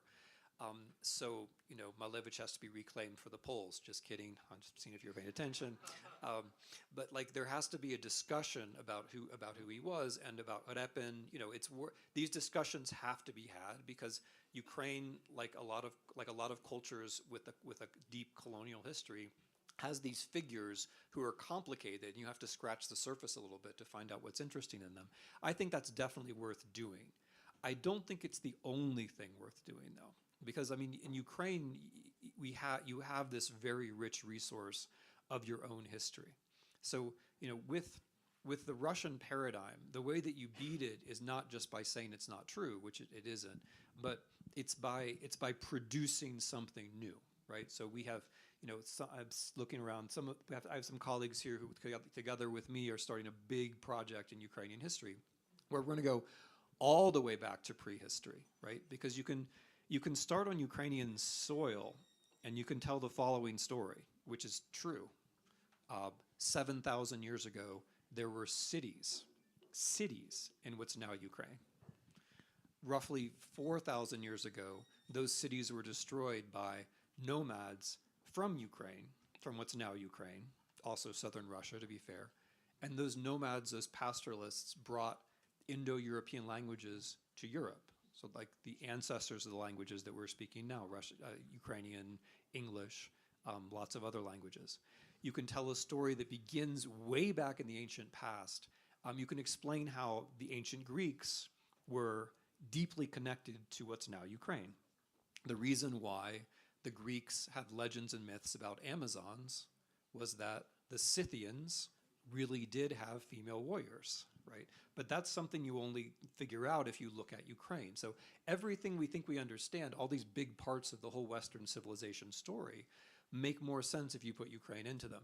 That's the kind of thing, I mean, not everybody has to be a historian, right? I can't help it. I'm a historian. I will never be anything else, right? But you can create things, and then what you create fills in the space, right? And it has the virtue, and this is something that I keep coming back to, of being true, right? Like the historical there's this huge gap in the history of Ukraine because of Ukrainian Soviet or colonial past. Ukraine is a place where so many cross currents of global and European history were present, and we haven't quite written it out yet because of the Soviet and colonial past, right? And so the point is not just to say that the Soviet and colonial narrative is wrong. You have to do that sometimes.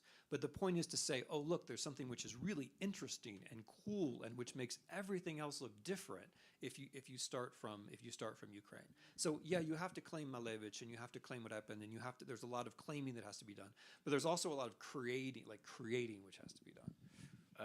It's very difficult to talk with Tim usually because it's a sort of, I don't know how I can make a discussion because, I always agree with what he says, Yeah, I have one claim for you as an American.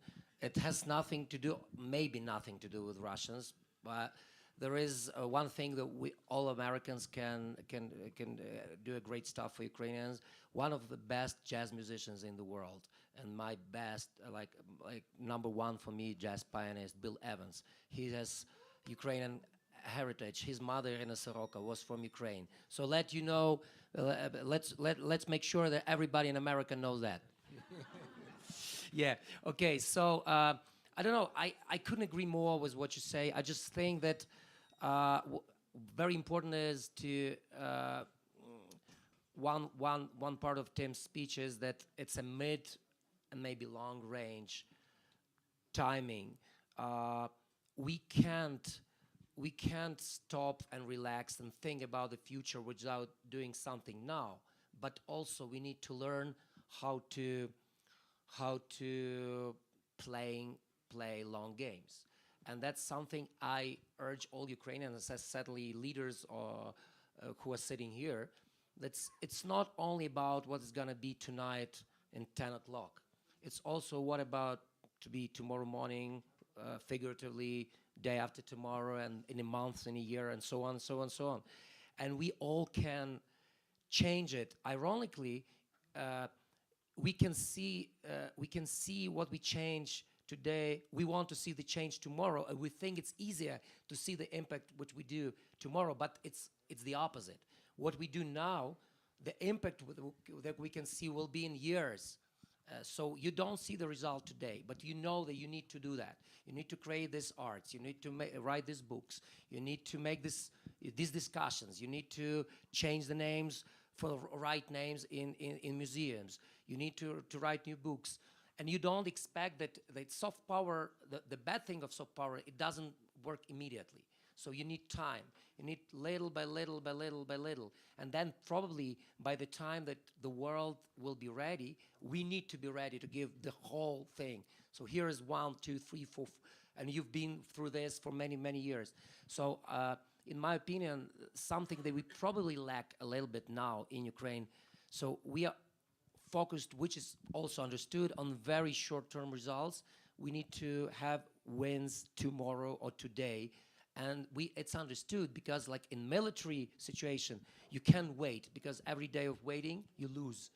But with a soft power, I think, and maybe you argue with me, it's a little bit different. You work every day, hard, 24/7, but you don't expect, okay, in 1 year, we need to have a Nobel laureate. In 1 year, you need to have a Grammy winner. In 1 year, if we don't do, we fail, we suck. No, it's a long thing. And I think we are on the way. We kind of, the things that Ukrainian arts and generally soft power had done during last 2 years, I think it's enormous. Maybe it's still not that visible for average observer, but I think it's enormous already. The most important thing is to encourage others people to continue doing that and not to expect a quick win tomorrow. Just keep doing things like Ivan Franko said. You know, keep kind of лупайтесь у скалу. That's you know. I don't need you don't need to express to translate it. By the way, he was a great soft power guy. Let me pick up on Franco though, because Franco helps me with something that I was trying to formulate earlier, and maybe I didn't. Like, soft power often comes out of the intersections inside a culture. So when we talk about reclaiming things for Ukraine, you know, sometimes it's a little bit too much like, well, he was, you know, an ethnic Ukrainian. Okay. I mean, there are a lot of ethnic Ukrainians out there who the world needs to know about, for sure. But very often the things which people find interesting are the things that are kind of at an intersection, like rock and roll music. I mean, rock and roll music was basically made by immigrants, by people, you know, like the Velvet, since I'm already on them, the Velvet Underground, like, you know, is a son of an immigrant, the lead singer. And so it's like, it's the tension sometimes. And so when you think of Ukrainian soft power, I think it's very important to think of the Crimean Tatars. I think it's very important to think of the Jews. I think it's very important to think of the interstices, like the places. They have even not soft power, like hard power in the country already. Yeah, well, that's right. But that you have to look at that, because often it's there in that connection which you find something which can really go international, right? That sometimes happens. And then the other thing I wanted to say, now I'm going to be more ethnic Ukrainian. So in this whole move not to use Russian anymore, which I completely understand, that I'm certainly not going to argue with you about it. But in these discussions, what I want to hear more of is, like, I want to hear, like, how beautiful the Ukrainian language is, right? Like, so when in the discussions, like, I can't use Russian anymore because of this, but how about, like, I want to use Ukrainian because it's such a beautiful, expressive language. I think there could be more of that in this conversation, right? You have to, like, affirm and love your own culture before it becomes soft power. And so, like, the language, like, it's not just a negative thing. We're not going to use Russian for this or that reason. We're going to use Ukrainian because it's so beautiful. We're going to use Ukrainian because you can do things in Ukrainian you can't do in other languages, which is completely true, right? Which is completely true. So that's just a word of encouragement.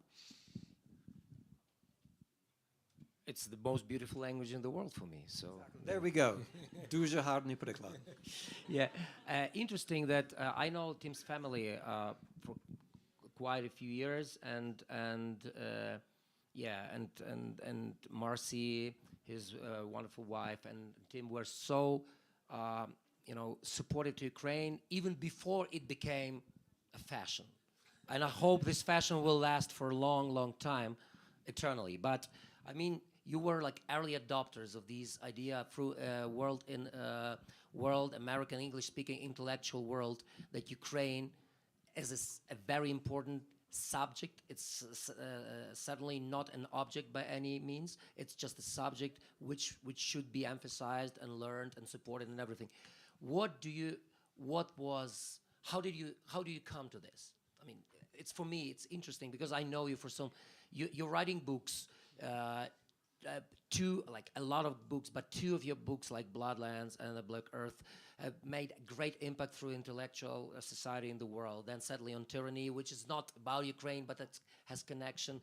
And sadly now these new lectures that everybody, including my family, is studying, and others. So how do you come to that? Why do you think what was personally important for you and then for Marcy? I mean, I would want Marcy to speak for herself, because I think we're pretty different about this. But for me, I have the luxury of not being Ukrainian, and so whenever I find something about Ukrainian history which is really interesting, I just get to be all enthusiastic about it, and nobody ever says, "Well, you only think that because you're Ukrainian," right?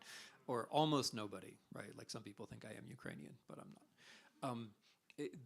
So for me, it's really easy, Slava, because what I've found is that for East European history, for me in general, was a way of unlocking European and world history.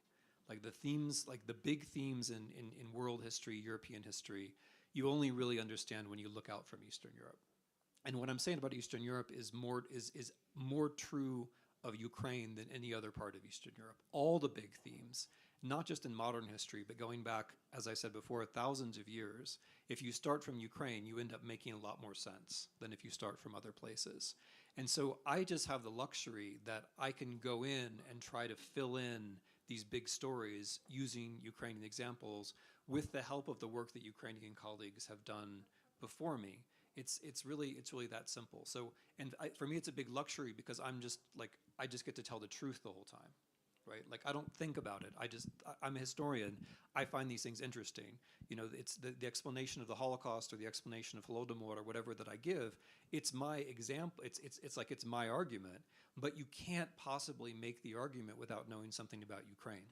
And it turns out that Ukraine is just instrumental for understanding so many other parts of the world. So it's really very easy for me. And there's no, and of course I should say, like there were all the patient Ukrainians who tried to teach me the language, right? And then there are the great Ukrainian, like the Ukrainian novelists, like, Zhadan, like the people who I like to read in Ukrainian, like that helps too. And they're all my Ukrainian friends. Like you mentioned On Tyranny. I mean, I wrote On Tyranny. On Tyranny is about America, but I wrote it as an East Europeanist, and a lot of the examples actually came from Ukraine.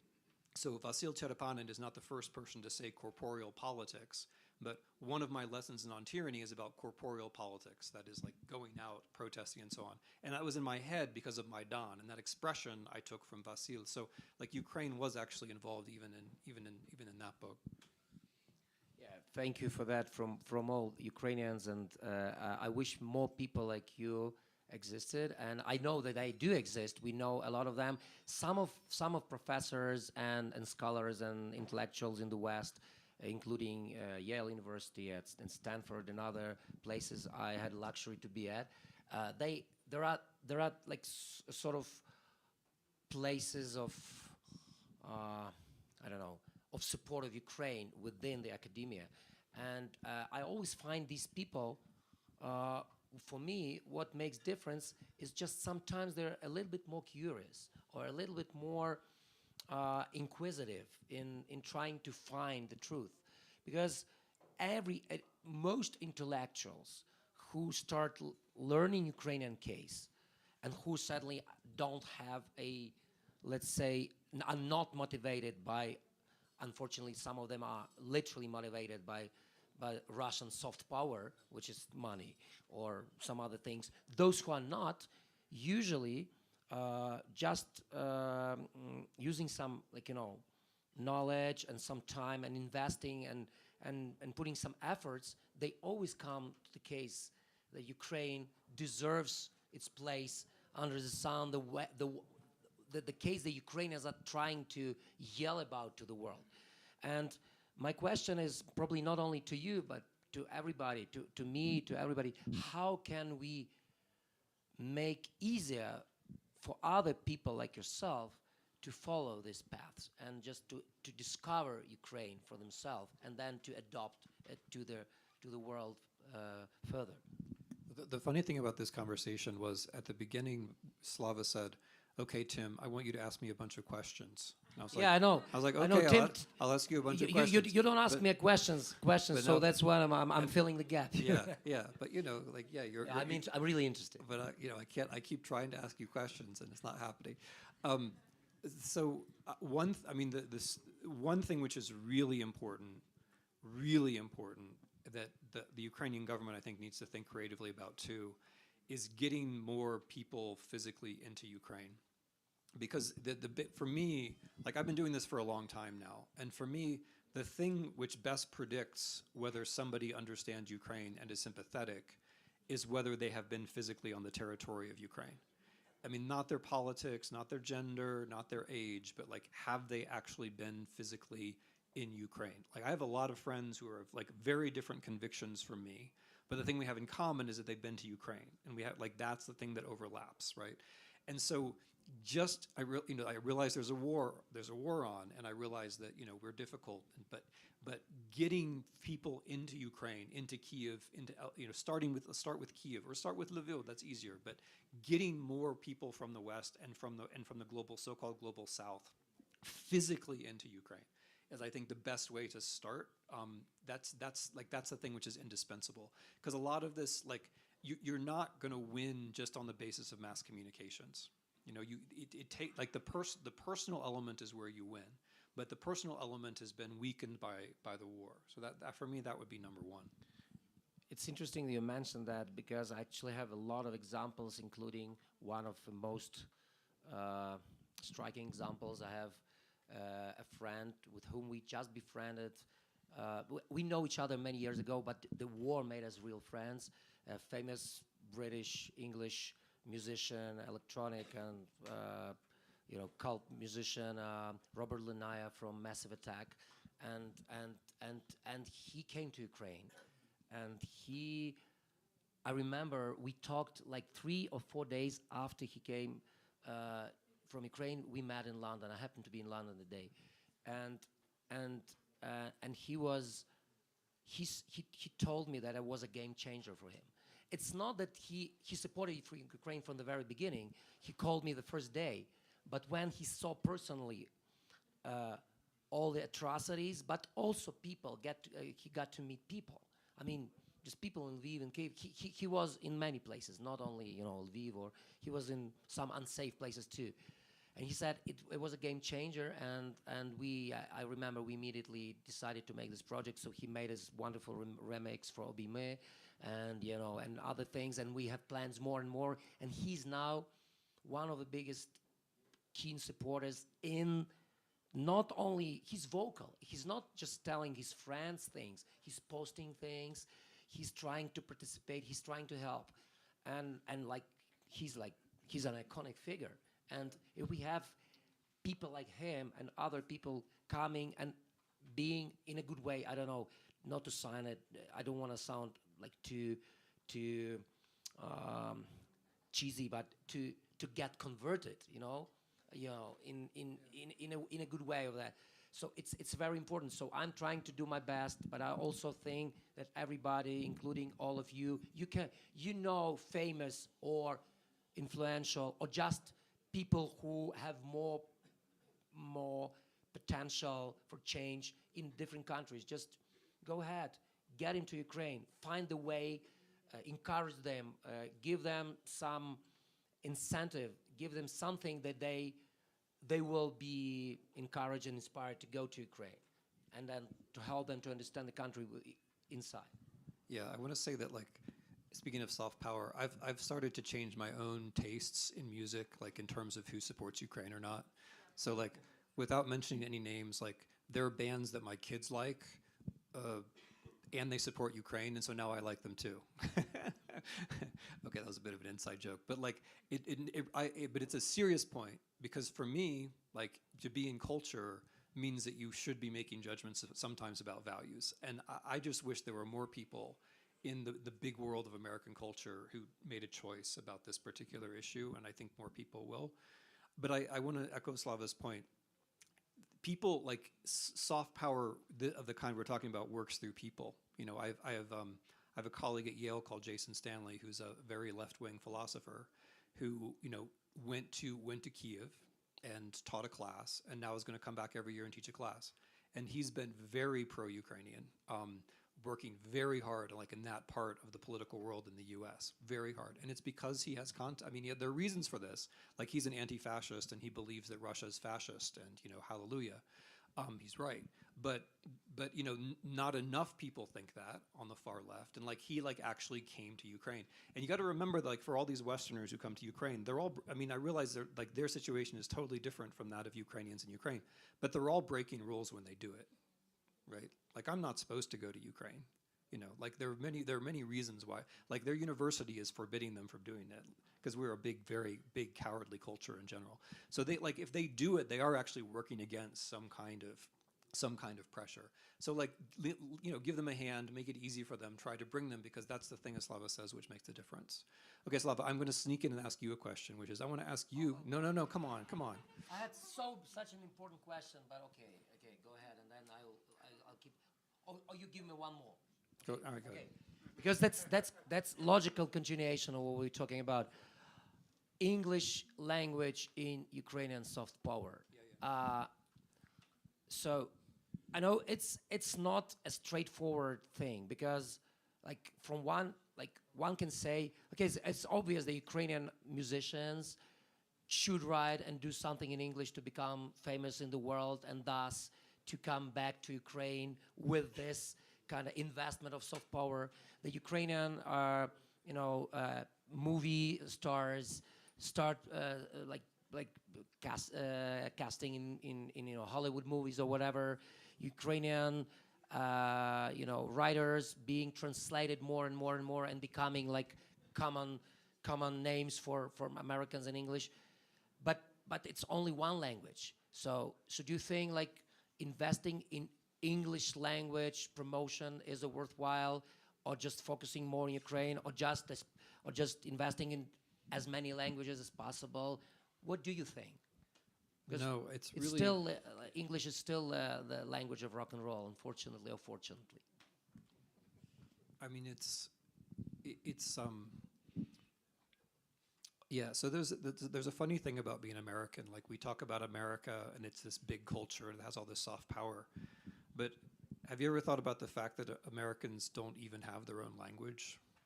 We don't. Which we also we speak English, right? Like, you can throw off the imperial language and then you can go back to another language. Everyone agrees except We speak the imperial language. We speak the language of our former empire, and we will as long as we exist, right? Like, you can say African Americans have code switching and like there are people who are bilingual and so on, but in general, Americans don't have their own language. And this is a way of answering your question.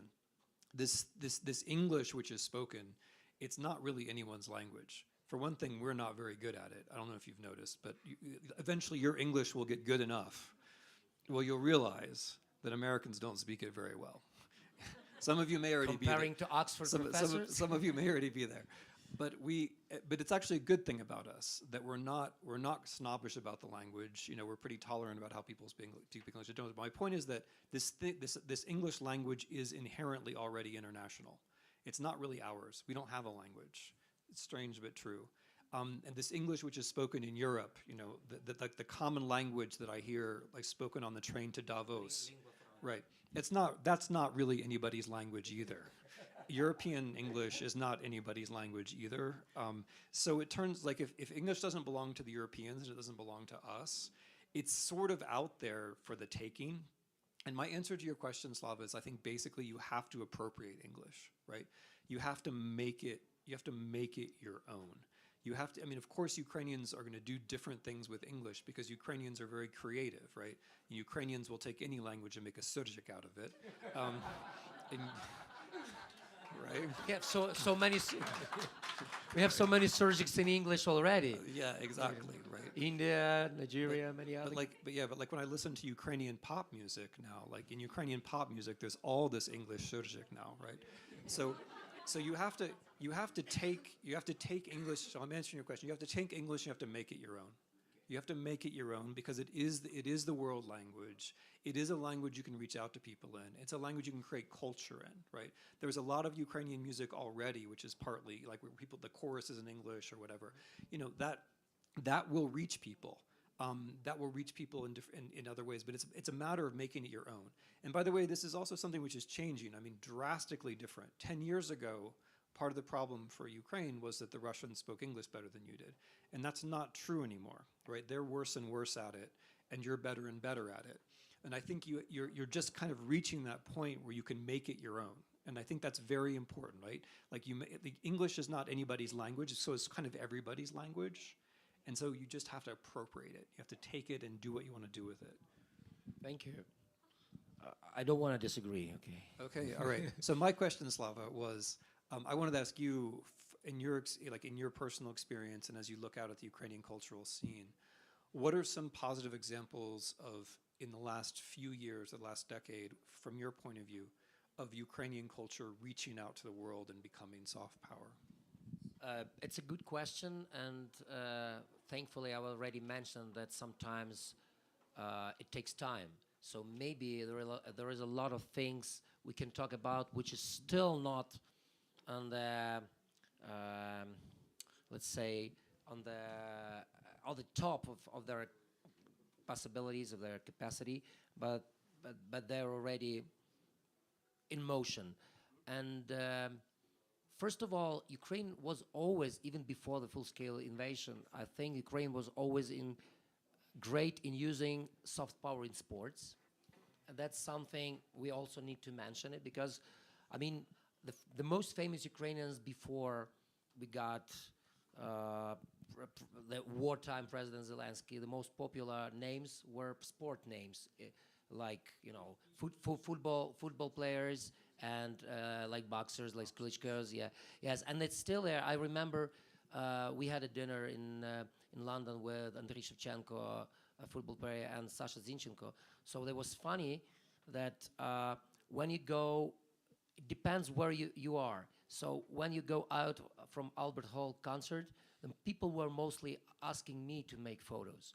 When you go to a restaurant, people were reaching to Sasha Zinchenko even more than to Andriy Shevchenko, because he's actual star now and people know him and they wanted to have a photo with him, which is a great thing. I mean, that's something that Ukrainian sports people, not all of them, unfortunately not all of them, but some of them were using very smartly and very patriotically, and I need to emphasize that and to praise them for that, because starting from these early 2000s until now, the consistency of that is unbelievable. I mean, look at tennis players, look at Elina Svitolina, what she's doing, you know. It's all, they are all playing for Ukraine, you know, if I may say that, in sports and in life. So that's a very important thing, and we still keep doing that. A lot of Ukrainian writers are becoming more and more known in the world, and I'm very, very proud of my friend, my personal friend, Serhiy Zhadan, that he's conquering more and more of Western audience, mostly, interestingly, in non-English speaking countries, but I think that's coming.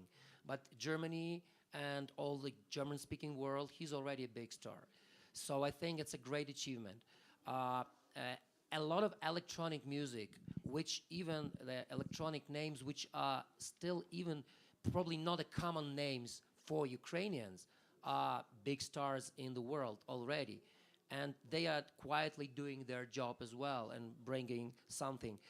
And certainly there are some interesting English language musical projects that are still, let's say, under construction or under, you know, I don't know how to say that properly. They're still being made, being baked, you know. I think that in the nearest year or two, they will become big, and I know that.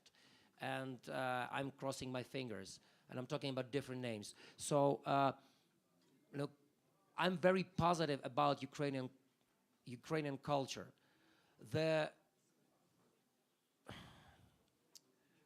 Maybe something that I will say now will sound a little bit, you know, controversial. Or I don't want it to sound controversial, but once again, the irony. I use this word irony because there is so much irony about everything that's going on now about Ukraine. But the irony is that regardless of what's happening on the battlefield, now I think Ukrainian word will be conquering the path for itself, for Ukraine more and more and more. My dream, and I will do my best, I will do whatever I can and cannot, that will coincide with our victories on the battlefield, because that's the most important thing now. But this Pandora box of Ukrainian culture, I believe, has been already opened, and nobody will close it regardless of the military success. And that's something that encourages me a lot, because that certainly will encourage soldiers on the battlefield as well. They will encourage all the people in Ukraine, knowing that now we are a different nation, that people know about us more, they respect us, they support us, even though sometimes politically their governments, their calculus is more cynical and they support only those who win on battlefield or not. I mean, they see if you win on battlefield or not. But music, movies, books, everything like that, dances, it will last forever. I mean, for a long time, definitely. And that's something that encourages me. And I think we've already started the process that, in my opinion, you may argue with me, but I think it's irreversible already. This is something contrary to the military thing where it's very, very difficult, and I even don't want to discuss that. And I believe that we do our best to win, but I don't know. I know only things that the culture will win always, and Ukrainian culture is, I think, is on the rise now. That's what I believe. Okay, so I'm of the same opinion, but I think before we wrap up this conversation, you should actually act out some of the things that you're saying. Is it a hint? I'm sure, yeah. I'm sure that within 100 meters of here somewhere, you know, there's a guitar. There always is, in my experience, a guitar somewhere not very far away. And if I just keep talking long enough, it will eventually appear. Let's see. Oh, look. Do you join me in singing? A guitar. Do you want to join me? Okay. With my pleasure. Actually, that was only partly made up. That was not a plan, but today it kind of became a improvised plan. Okay, Slava, maybe you will sing something. Oh, of course I will. Do I have any choice? Yeah. But before I sing something, let us give a very loud applause to the big friend of Ukraine, Professor Timothy Snyder, please.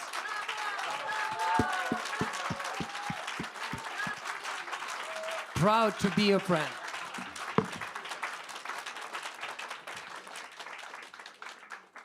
And I even didn't start mentioning private stories about how Tim saved my life in hospital and many others that probably will be a subject of a book.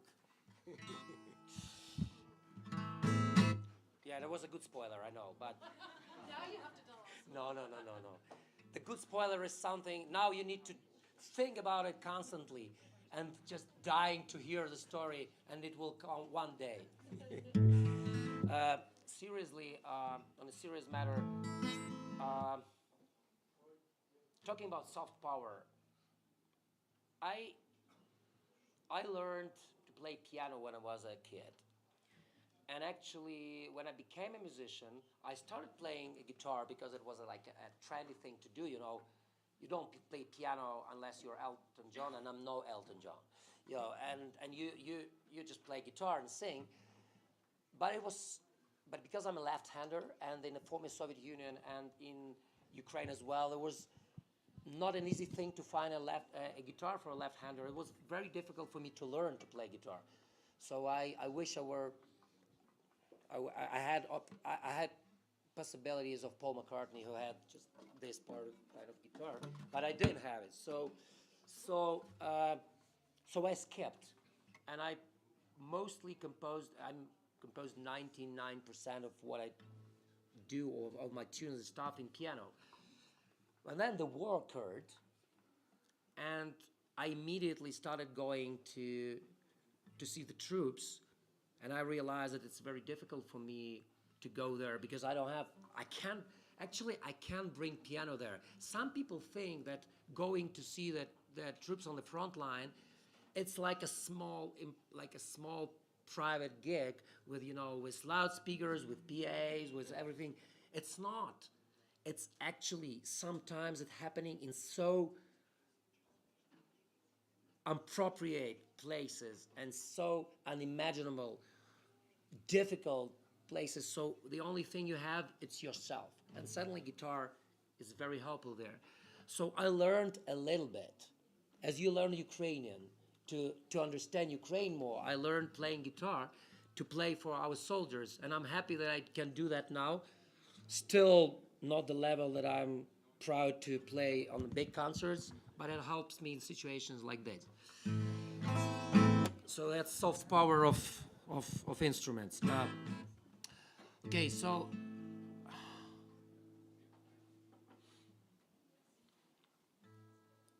talking about Ukrainian folk music.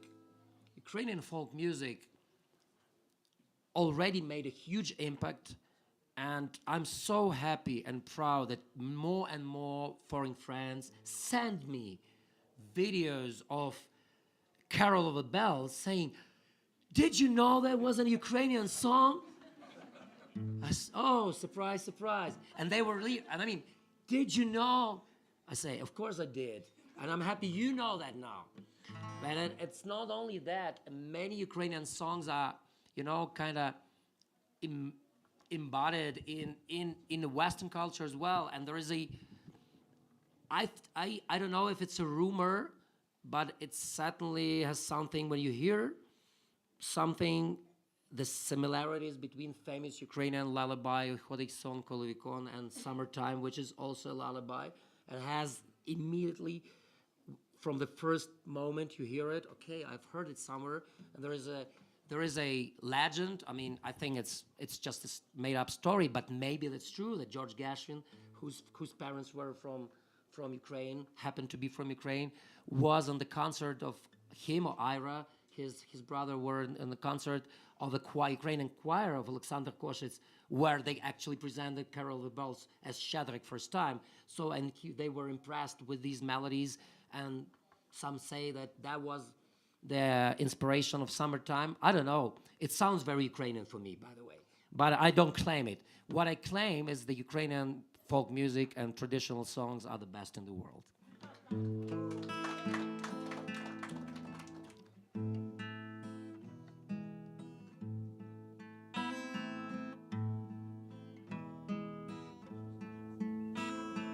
Ой, чий там кінь стоїть, що сива гривонька сподобалась мені,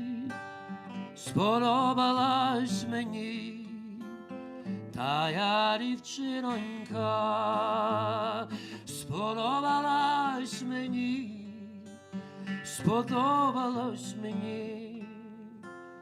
тая дівчинонька. Не так та дівчина, як біле личенько, подай же милая, подай же ясная, на коня рученьку, подай же милая, подай же ясная, на коня рученьку. Дівчина підійшла, рученьку подала. Ой, лучше б я була, ой, лучше б я була, кохання не знала. Ой, лучше б я була, ой, лучше б я була, кохання не знала. Кохання, кохання, з вечора до рання, як сонечко зійде, як сонечко зійде, кохання відійде, як сонечко зійде, як сонечко зійде, кохання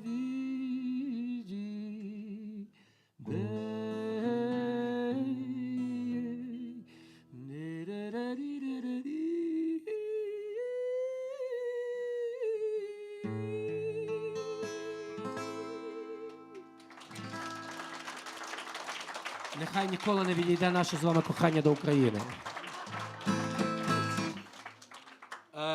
Okay, so I know it was supposed to be one song, but I knew that it wouldn't be one song. Okay, so let's pretend it's not a one song from the very beginning. Okay, so on another serious matter, I know that even today here in Davos in Ukrainian house, we discussed all difficulties and all bad impact that the war made and continues to make on Ukraine, and certainly a very important and very sad and heartbreaking issue that we talk about are Ukrainian prisoners of war. And as we sit here in a very comfortable, even like family style room conversation with these great people, at this very moment, thousands of Ukrainian brothers and sisters in Russian captivity are struggling and challenging their whole lives in very, very different situations. And I know that everybody understands that, and I know that you all remember, but it's probably too late just to remember. We need to act and we need to do something. So I urge all of you, because I know there are many influential people from Ukraine and abroad, to raise your voice and also to act. Whatever you can do to press your governments to raise this topic as possible as it is, because we need to get these brothers and sisters back home. They were defending not only Ukrainian future, they were defending and are defending the future of the whole free world, which is where we now are.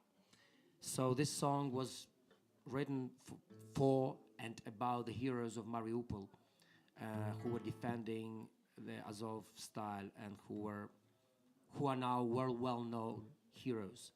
But many of them are still in Russian captivity, so I dedicate this song to them.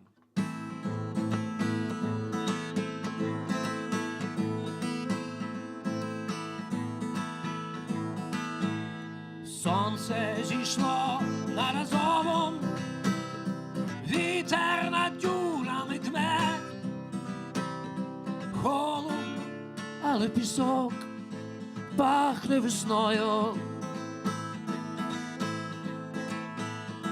Очі вже звиклі до втоми, надто багато причин. Мрію, як нам буде знов добре з тобою. І корабельні армати не розіб'ють мою мрію, віру ніколи не зрадить серце моє. Буде до віку стояти праведне місто Марії, доки над гордим Азовом сонце встає. Небо гримить над Азовом, ворог гарматами б'є, з вечора навіть бетон пахне війною. Думати, як буде завтра, часу немає і причин. Серце і руки давно звиклі до бою. І корабельні армати не розіб'ють мою мрію, віру ніколи не зрадить серце моє. Буде до віку стояти праведне місто Марії, доки над гордим Азовом сонце встає.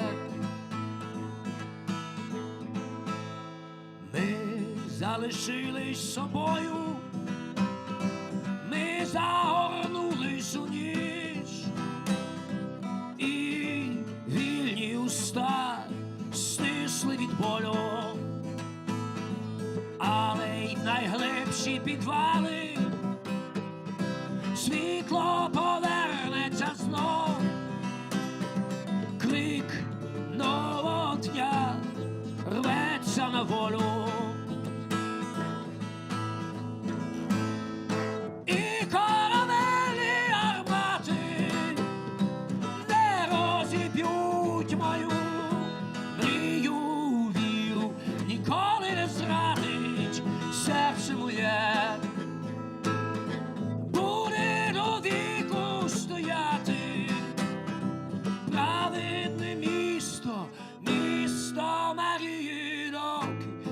над гордим Азовом сонце встає, доки над вільним Азовом сонце встає, доки над нашим Азовом сонце встає.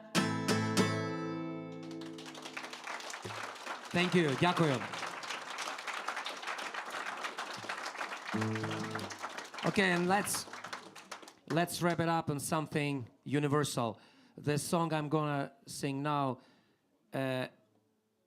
sorry for being a little bit immodest, but it's already working a little bit as a soft power, even without me translating it into English, because it's a Ukrainian song, but I've heard this song played for so many musicians all over the world in different languages, including certainly English, but also, you know, last time I've seen this song, it was a video from Israel. Israeli soldiers actually now are singing it in Hebrew, which means that music can do things, and it's very encouraging for me. Unfortunately, I don't have a capo, so to play it in a proper key, so it will be a little bit low for me, and I'm still learning how to play more sophisticated chords in different keys. So, pardon me for that, but this is the song all of you know, and I wanna have one more point. You mentioned that you can't make up things for soft power. This is the complete example of that. This song was written by me in 2012, and it's a song about relationship. And this song had nothing to do with war, with real war. It was about a figurative war, but after the war started, so many people started to associate it inside the country and outside, to associate this song with the war, and especially with the ending of the war, because that's how this song starts. When the day will come, the war is going to be over. So here is the song. Let it unite all of us, and let all of us cross our fingers, but also do something for our quickest victory.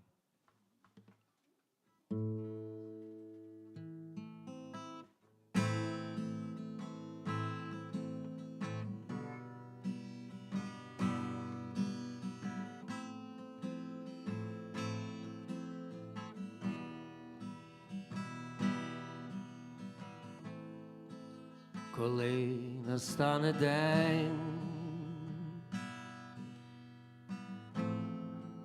закінчиться війна. I can't play it, it's out of tune. My musician in me says stop, I need to tune in.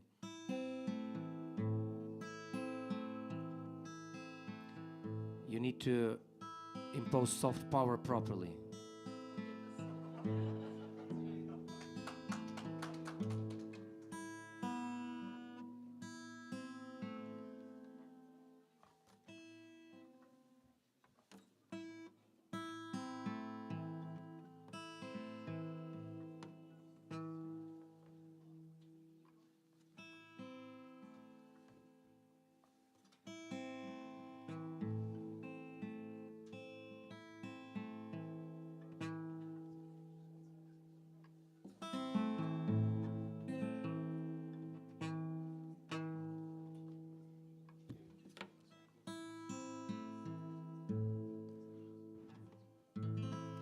That was improvisation, you know, so you can see that it was not made up. No sound check, no special instruments, no roadies, nothing. Just me sitting here and a guitar.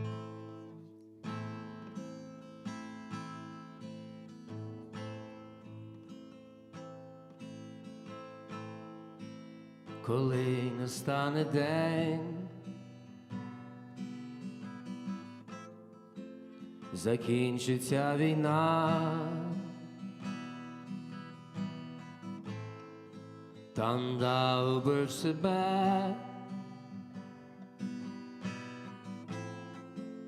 побачив аж до дна. Обійми мене, обійми мене, обійми, так так лагідно і не пускай. Обійми мене, обійми мене, обійми.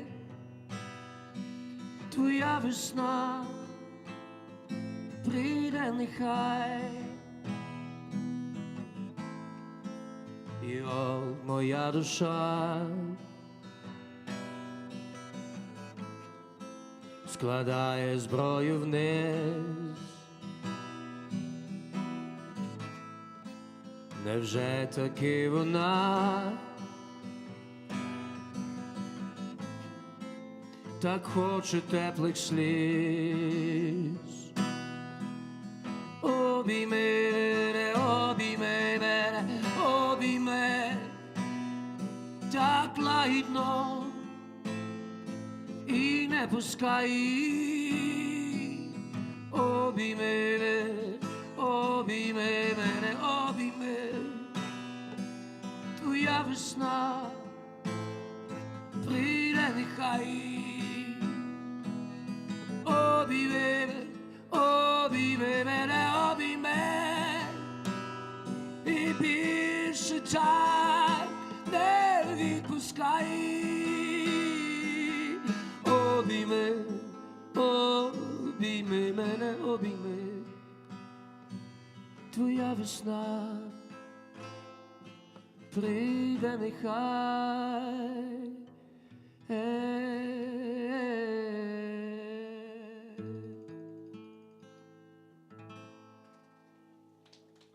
Thank you. Дякую вам. As